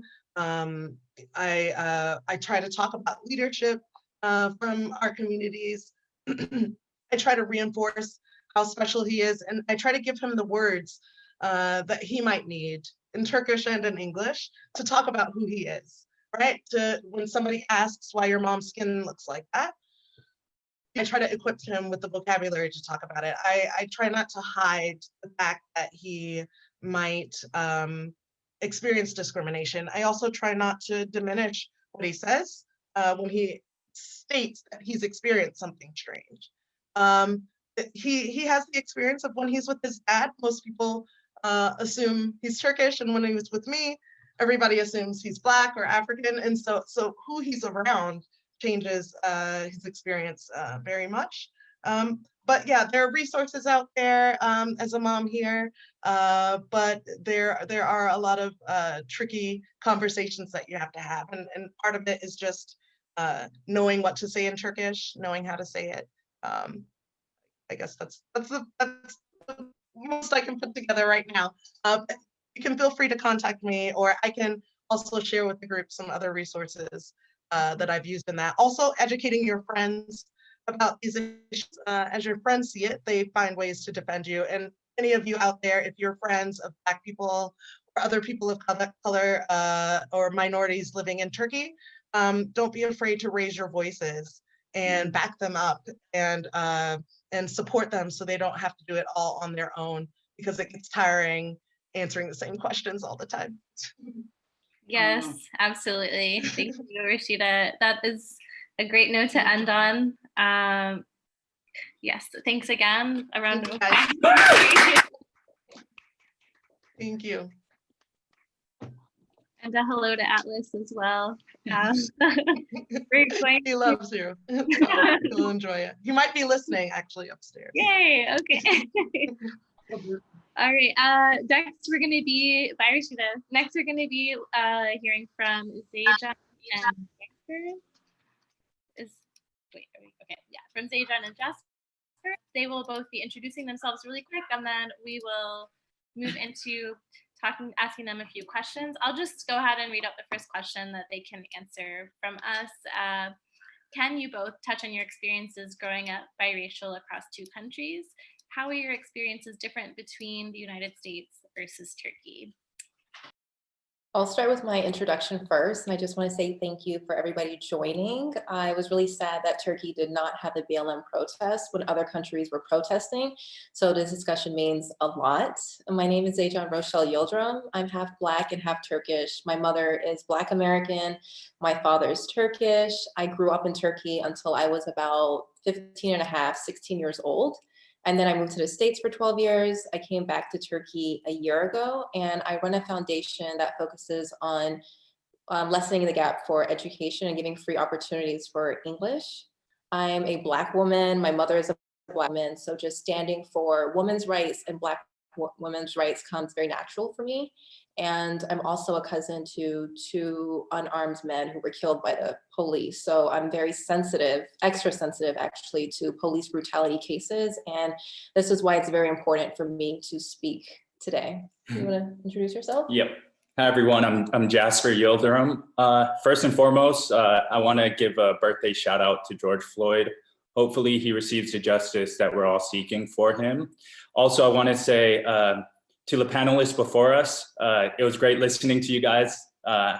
Being part Turkish and part Black, hearing everything you guys had to say really means a lot. Me and my background is, I grew up in Istanbul since a baby, upwards of middle school. I actually played basketball here for one of the youth professional teams. Then I relocated to the States. I moved to Oregon, finished high school there, and then moved to Arizona, where I finished my university. At university, I actually co-founded a Black organization. It was a Black business organization that was there to develop professional skills for students and provide resources to those who wanted to be business professionals to help prepare them for the world following. Then I actually relocated back to Istanbul in 2017, so about 3 years ago. And currently I work as a corporate professional, and I'm the president of a basketball team in the second division of the Turkish Basketball Federation. I believe the first question posed to us was, how is it being biracial and our experiences in Turkey and in the States? And I can say that the common theme is that I never fit in. In Turkey, I went to international school, and me and my brother were always the only Black kid. And students only knew about Black American people through music or through sports or what they saw on television. And we had to fit every single stereotype posed to us. And even when we fitted, we could never fit it at their standard. So being 13 years old, the question they'd always ask, you'll Black if you like fried chicken. And I said, yes, I like fried chicken. And they're like, but can you cook fried chicken? But I'm only 13 years old. But then they say, okay, you have to be fast because you're a Black girl. And the boys would want to race me. And even if I beat them, they say, but you should have ran faster, you're a Black girl. So I had to fit all of those negative stereotypes, or not even negative, just stereotypes in general towards Black people. And then in the States, my mom is from Oregon, which is actually one of the whitest states in the United States. But my cousins just never saw me as being one of them because I grew up in Turkey. So because I was proper speaking, I was very articulate, I was too white. And this actually put a hole in my identity. And this is why I actually chose to go to college in Atlanta, to fill that gap. And it was actually living in Atlanta that I fully embraced as a Black woman. Nobody cared about what I was doing, how I spoke, what I ate, how I danced, because they're so used to seeing so many different forms of Black people around them and Black excellency. For me, I would say it's similar to that. There was definitely like a identity crisis growing up. I went to a private school. It was international, and they did want to provide us tools and education on an international level so that we can learn about multiple cultures at once. With that, when I was going there, I was definitely embracing my Black side more so than my Turkish side. It's one thing that made Zajan and I unique growing up. And during that, now looking back at that time, I felt as if sometimes the experience was a little culturally insensitive. When I was in kindergarten, I still remember the songs vividly. 2 songs that really jumped out. And the key lines of one was, jump down, turn around, pick up a bale of cotton, referring to cotton pickers in the US, primarily the South. And then also the daylight come and me wanna go home song. And these, as a young kid, they're very catchy songs, but now looking and thinking back, how they resonate and thinking of what the meaning was, it really opened my eyes. But I also want to mention, growing up being a boy, a lot of people did want to befriend me. I remember playing soccer in the streets, or football. I still say football, sometimes I mix them up. But regardless of whether it's a sport or wherever I went, people did want to befriend me growing up. And going off of what Rashida mentioned about preparing her son is something that's very important. I know in the US, I can't speak for parents here in Turkey, but I know for Black parents, they always want to prepare their children to be the best that they can be and prepare them for the world. They typically don't look to shield them from the world, but to prepare them for it, because there are going to be obstacles placed in front of us. Sometimes we have to be at our best just to receive the same opportunities. So that always resonated, regardless of whether I was in the States or in Turkey. Wow, thank you both. So there's a lot to unpack there.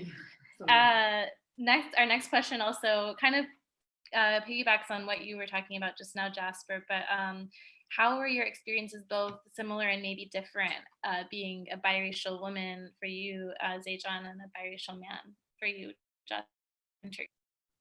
I think the similarities lie in actually how we're treated. I wouldn't say that we're treated bad. Everybody knows we're a foreigner, but they can't quite figure out where we're from.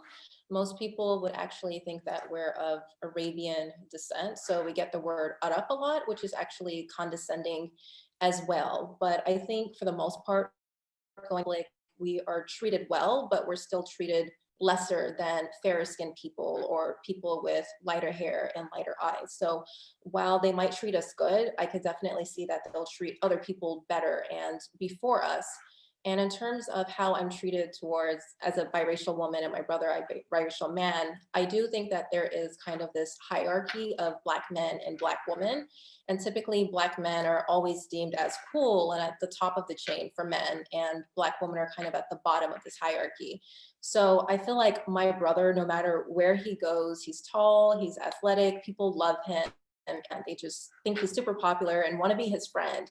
Whereas for me, I would have to prove myself a lot more. I'm always considered not Black. When I tell people I'm Black, they're like, well, your skin is white, you're not Black, so you can't be Black. Or they'll look at my fashion sense, and if it's not European standard, they will think that you're lower class, you're distasteful. They would judge my body and say you're hippier, you have big hips, you have big thighs, a big butt. That's not cool. So while my brother was just cool for existing and being himself where whatever he wanted, I had to fit European standards and beauty ideals to even be considered popular in the same way my brother could do nothing. Do you want to talk about your experience? Yeah, definitely. I would say she was pretty accurate in saying that there was always a sense that people did see me in a better light than her. As mentioned previously, even now at this age, people do really want to befriend me. A lot of the times they are very inquisitive on asking, am I an athlete or whatever? And I would like to bring up a quote that I read. It said, people have a variety of assumptions, but little dialogue. And that resonates here in Turkey a lot, because at times there is a language barrier and some people would naturally assume that I don't know Turkish. So if they don't speak English, they might not ask the questions they may want and naturally assume such, or they may have side conversations. And sometimes I do hear positive things, other times negative things, but the best thing I can do in those situations is let them know, hey, I speak Turkish. And when some people do realize that or hear that I do know Turkish, they're very inquisitive, always asking great questions, always wanting to know which parent is Turkish, what do you do? You're super athletic there. And it's great to know, but it's unfortunate to know that at times when seeing it from a women's perspective, those conversations are different.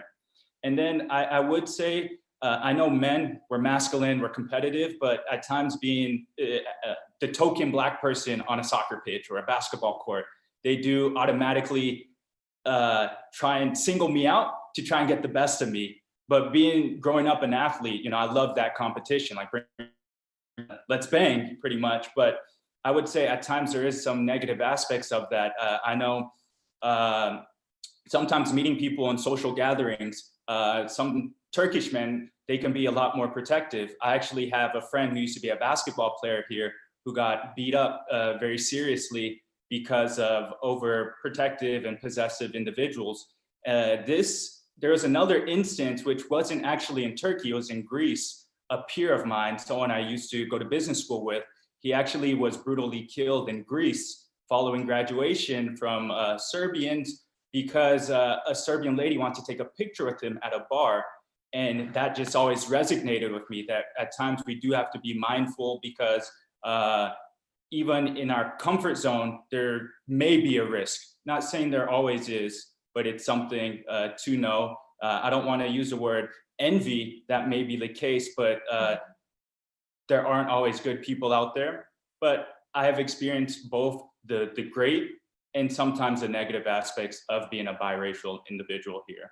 And the actual bar fight that happened, it was a group of Serbians that actually killed my brother's friend. It wasn't a one-on-one fight. It's just that there's a Black man, we can't win him one-on-one, we can't single him out, let's all jump him. So you get these group of, 8 to 10 men, and they brutally killed a single young Black college student.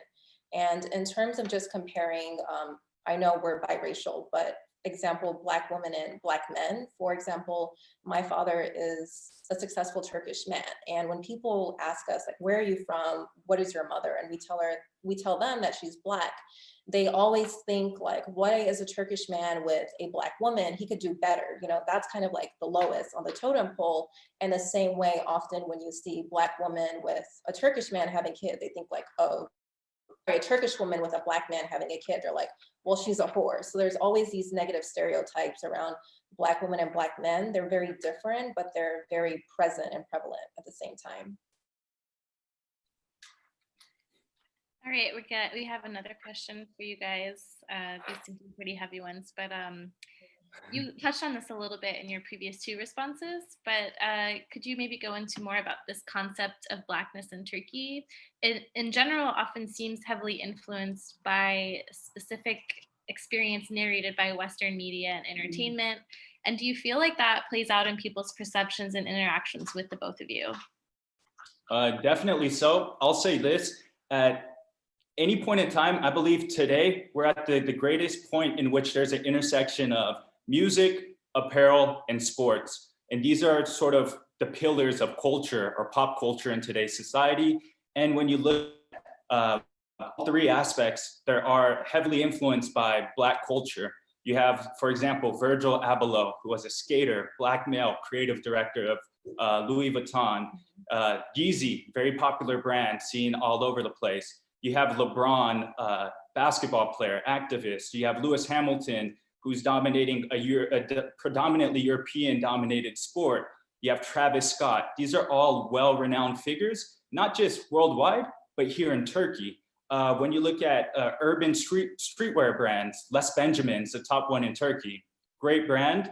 They pull a lot of their inspiration from sort of pop culture in the US or urban wear, old school hip hop or streetwear. Then you also have Turkish rap, which has evolved with the times. Back in the day, Eminem, he was like a cypher rapper, just sort of his genre of rapping. And there was Ceza here. And then you move towards more trap rap, a certain genre of rap.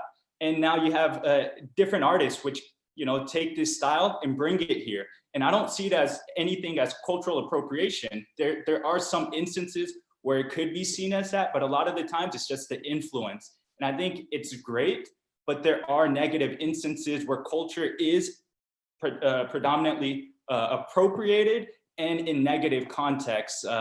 Not naming any names, but you know, there's a rapper who at times uses the word Zenji a lot, uses the N-word because a few Black people have empowered him and enabled him to use it.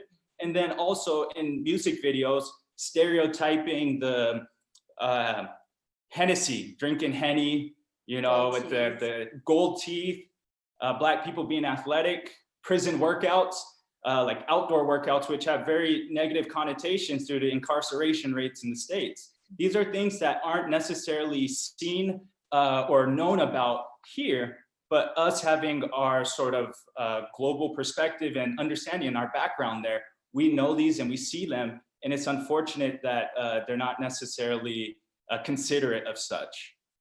I remember there was this one time I was actually in Eastern Turkey doing a school visit, and Eastern Turkey is one of the poorest regions in the country. And I was FaceTiming one of my friends, and he's Black, and the students around me immediately called him the N-word. And then there was a dark-skinned boy who was a part of the group at the school, and they started calling him the N-word. And I said, you know, don't say that, it's very rude. And they said, no, he's my brother, I can say it. But they think because rap music around the world, which is being copied in Turkey, empowers it, they think that it's okay for them to say it, and there's no educational context. They don't know about slavery, so they don't know how harmful that word is. Being lighter skinned, I don't think that a lot of people associate me to the Black race, so I don't actually those negative stereotypes upon me unless I'm at a party and people are like, hey, can you twerk, you're American, you know. But other than that, I don't really feel that. But I do think that my brother, because he's a little bit darker than I am and he's athletic, he does actually feel those stereotypes within the culture from what they see on TV. You want to touch on it, or? Okay. Okay, thank you both. Our maybe our last question before we open it up to all of the attendees who have many questions for you guys as well. Listening to everything that everybody before you has been saying and you both have been saying as well, how do we start addressing the stereotypes and misconceptions that have been so prevalent in tonight's discussion? I think it's all about education and spreading awareness. You know, use your social media platform responsibly, but also something that's very important is to not gaslight.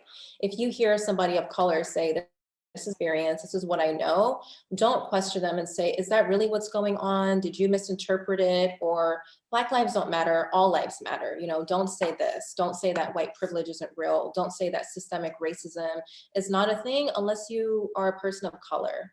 But I think that it comes back to education. And I think in Turkey, that's where the main difference is that the Atlantic slave trade is not taught.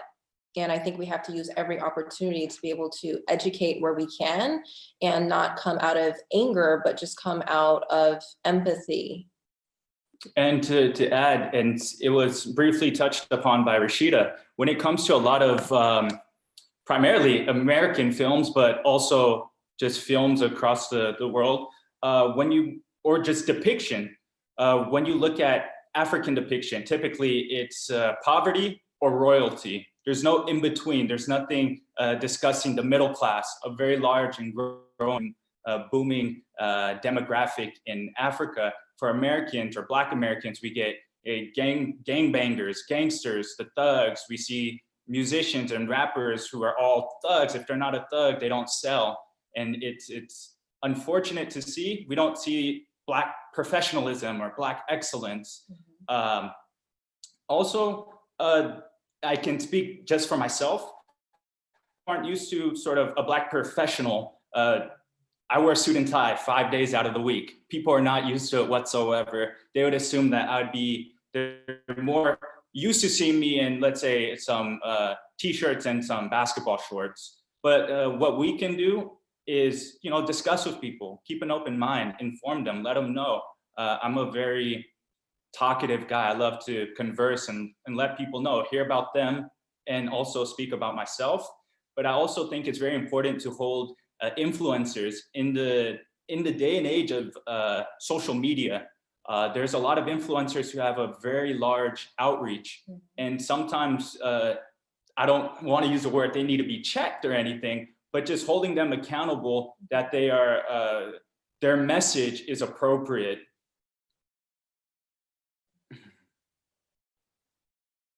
Great, thank you both. I'm gonna start getting to our attendees' questions. The first one is from Amber. Amber says, a lot of Turks deny that they're racist in Turkey. You often hear, I'm not racist, it's just ignorance. Turks are just curious. What do you have to say when you hear something like that?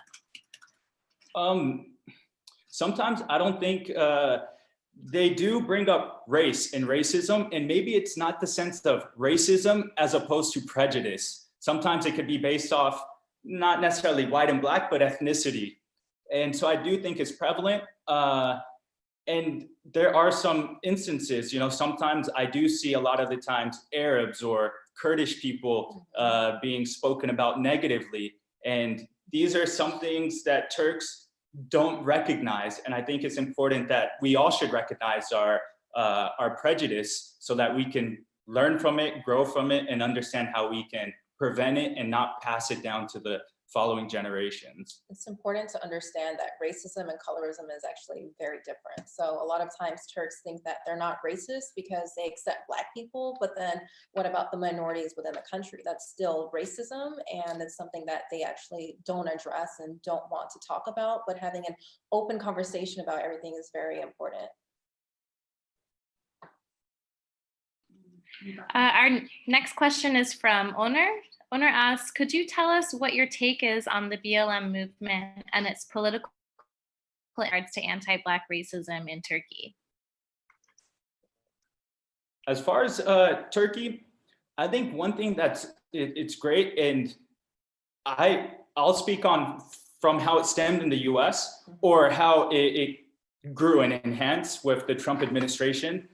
I'll be honest, I didn't want Trump to become president, but he did. But I thought this is a great opportunity for the US to be exposed so that people can now see the problems that the US has been facing that hasn't necessarily been brought up or broadcasted outside of the US. But with that, it's now allowing us to at least discuss and bring up topics of prejudice. I'll be honest, when it comes to BLM as a general movement in Turkey, I haven't done too much research or been too involved here. However, I use my social media platform and my friends in the US to still promote and become an activist from afar. But I would say it allowed us to have uncomfortable conversations with individuals, and it birthed those conversations. Prior to BLM or the emergence of BLM, we wouldn't have had these difficult conversations, even with people such as our father, someone who's been in our life for a very long time. But yeah,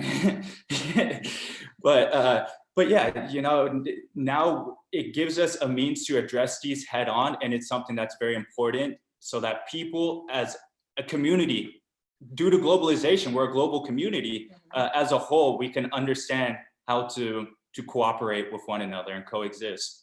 I think the beauty of the BLM movement is that a lot of people are starting to understand the history and the pain of Black people as a whole. Very true. And I think that's very important, because once you know our history, then you can empathize with us. And once you have empathy, that's when it comes. Yes. But I guess, sorry to interrupt, I knew you were about to say something, but to also address, I know in the US, and I can't speak about it outside the US, when slavery is taught or Black American culture is taught, they skim over slavery very briefly, and they try to make it a very short lesson, and sometimes it's not even taught outside of the US.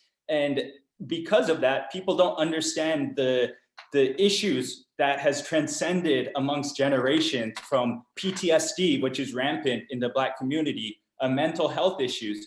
People don't necessarily understand the struggle and how some of these things are passed on from generation to generation. They think because 50 years ago, there may have been laws that have changed, but with the current BLM movement, it has really resurfaced that there are struggles. There is a lot of inequality and inequity amongst various demographics, both in the US, but also in Turkey. And it not even pertaining directly to Black lives in Turkey, but also other demographics in Turkey. Yeah, absolutely. Our next question is from Banu. Banu says, or asks, when you come across stereotypes, how do you handle it?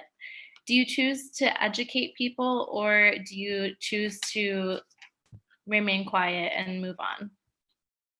I think it depends on the sensitivity of the stereotype that they're asking. It's really hard to know what I would do unless I know the example.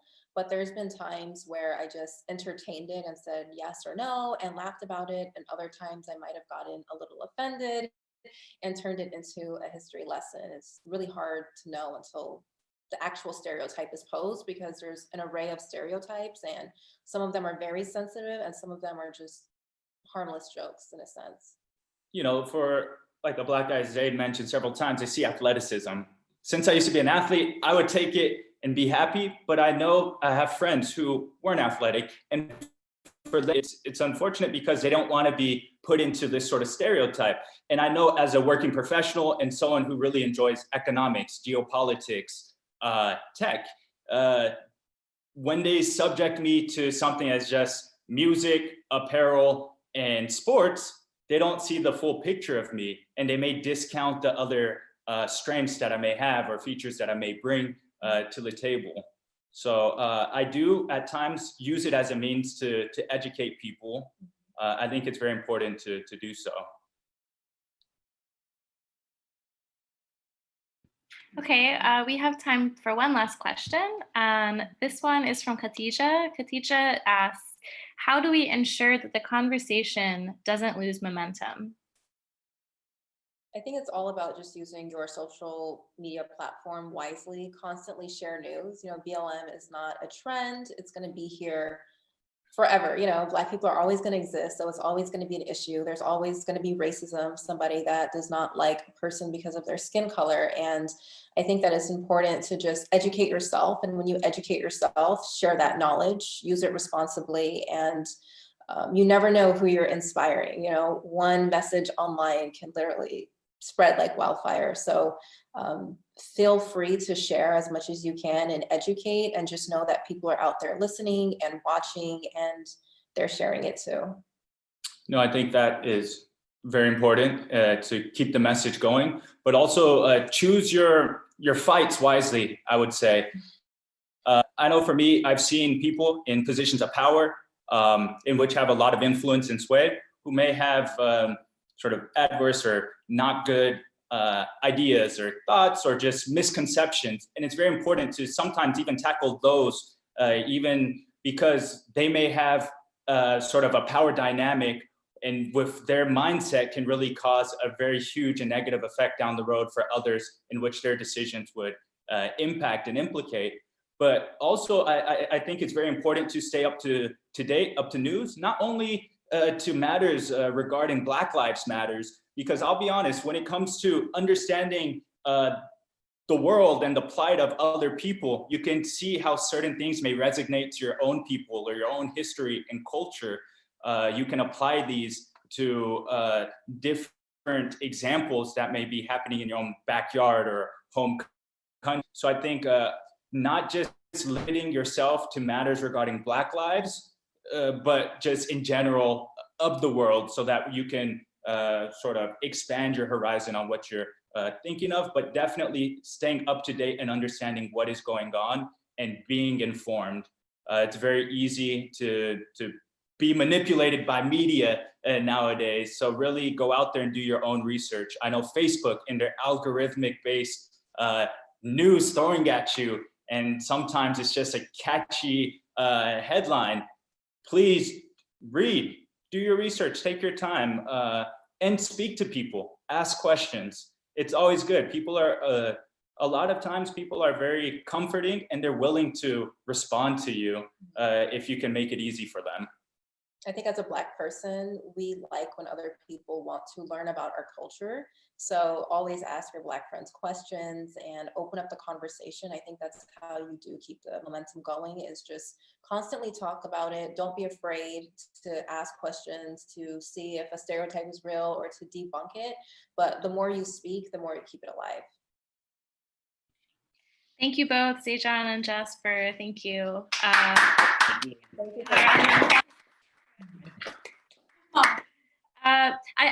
We have one final question for everybody. This is from Tara, who's a high schooler, and I just wanted to throw this out there in closing. And if you guys, Zajan, Jasper, Zavier, Rashida, or Ayşe, feel like responding, please do. Or if you have any final thoughts you'd like to throw in. Tara asks, how do you think we can change the perceptions of Black people in Turkey, especially with younger generations like herself? Thank you all. If anyone wants to take the floor, please. I'll say one thing.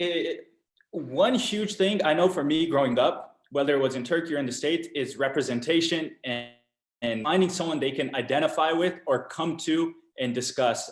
Growing up, there was a few basketball players who took that mentor, that guidance role. Unfortunately, there's not too many Afro-Turks or African Americans that you see in Turkish spotlight.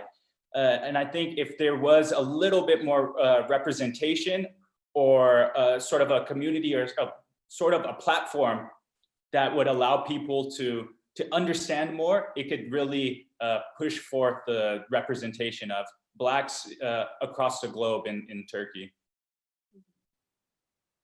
It's really hard to actually answer that question. How do you change the representation? Because I think a lot of the representation comes from the entertainment. So movies, TV shows, music. I think that if Digiturk, for example, were bringing different shows and how they portray Black actors at the forefront, that would be something. But I feel like that's something that it's hard to do person to person in Turkey, besides just using your social media platform or having conversations. But I think bigger companies in Turkey actually have to take it upon themselves to change the representation of the narrative of a Black person coming to the eyes of Turkish people? Yeah, and I'll piggyback on them.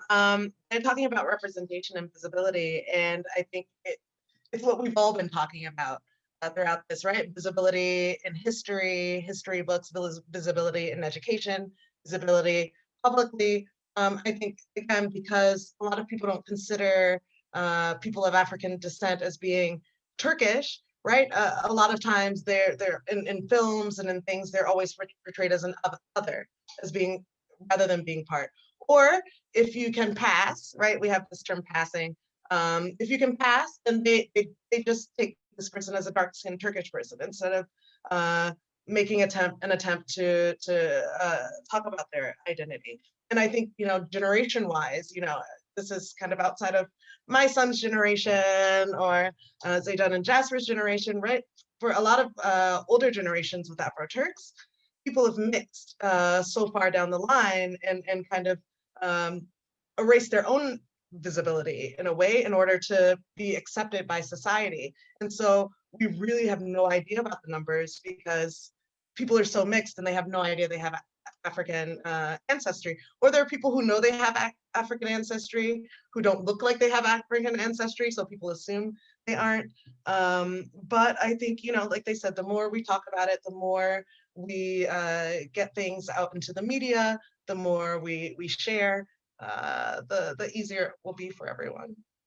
And just to piggyback one last time, I think they take time. It takes a new generation to come through. With social media, the platform and the ability to reach out to a lot more people has provided means for a lot easier interconnectivity. And with that being said, when mentioning representation, unfortunately someone like Kuzgun Acar, he wasn't someone who could really promote his name, but now there, for example, an old soccer player from Beşiktaş, Pascal Numa, Black African male, he has a very ultra popular radio talk show host. He's fluent in Turkish. It's very popular now for basketball sort of commentary. There's an individual called Alain Digbo. He used to be a basketball player, professional here in Turkey. He speaks fluent Turkish, and you see him now on sort of sports commentating shows. So I think over time, there will be slow changes, but again, it takes time and none of these things will happen rapidly.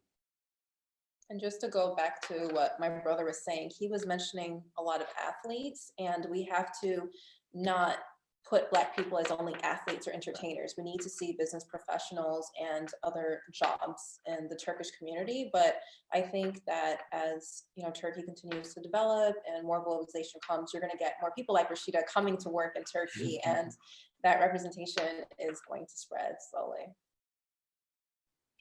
Thank you all so much. I also want to point to the chat where Xavier has actually shared a few links during our talk today that seem really interesting. One is a talk from Nikki, who is working on Olpak's memoirs.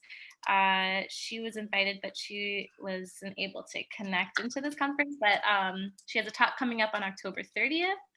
And Xavier, you also shared something from Ayşe Sezer, what is this?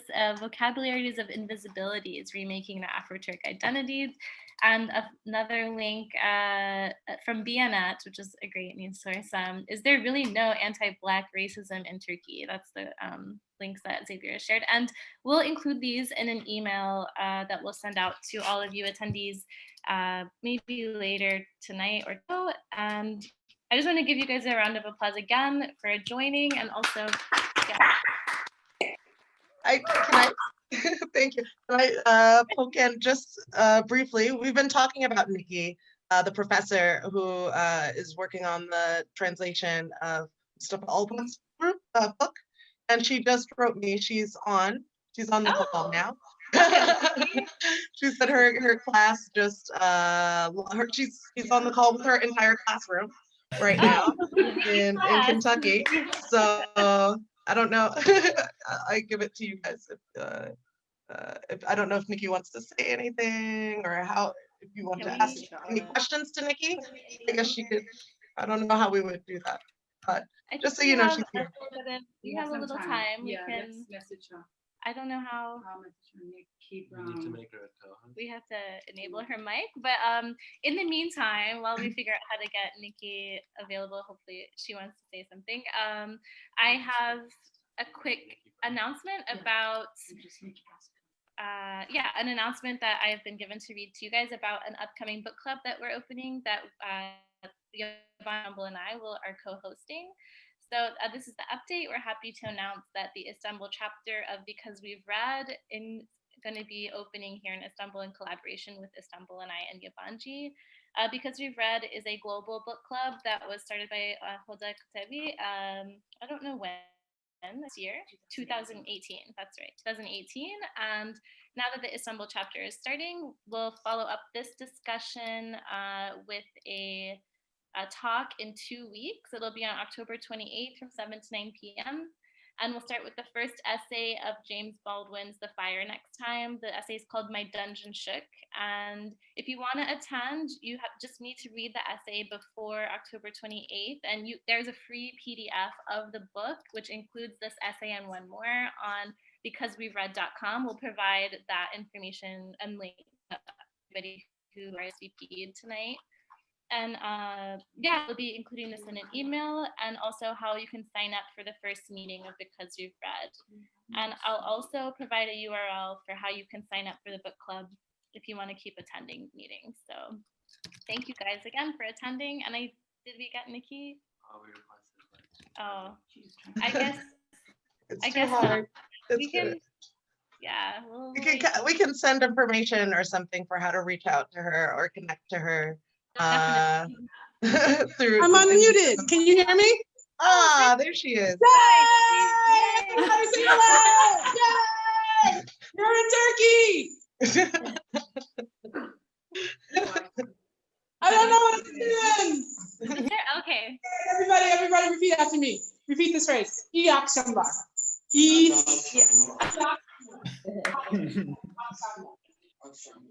Okay. Say it loud for everybody. İyi akşamlar. Merhaba. Merhaba. From Turkey. Am I still there? Oh, see, they're waving to you. They're waving. Am I muted? I am not muted. Am I not muted? You're not muted. No, I'm not muted. Okay, so. You're good. So it's so nice to see everybody. Everybody says hello. Everybody says hello. This is my seminar in oral history and civil rights. We are socially distanced, as you can see. See? Anybody want to say anything? Want to say hello? Thank you guys for joining. Let's give one all the way from. Evet. Teşekkürler. Okay. Teşekkür ederiz. I don't know if she can hear us, but okay, Nikki, thank you for sharing us with your class, and everybody else who attended, who dropped in and out. We just want to thank you again for joining this discussion, and we hope that it has brought you guys further discussion, that maybe you'll reach out to the panelists here or find your own friends and keep talking. And also Yabangee, Istanbul&I will be getting together to talk more. Actually, we definitely will be with our book club. So we hope to see you guys on October 28th, either in person or online, probably online. Again, have a great night, and we'll be in touch. Bye. Thank you guys so much. Thank you. Thank you.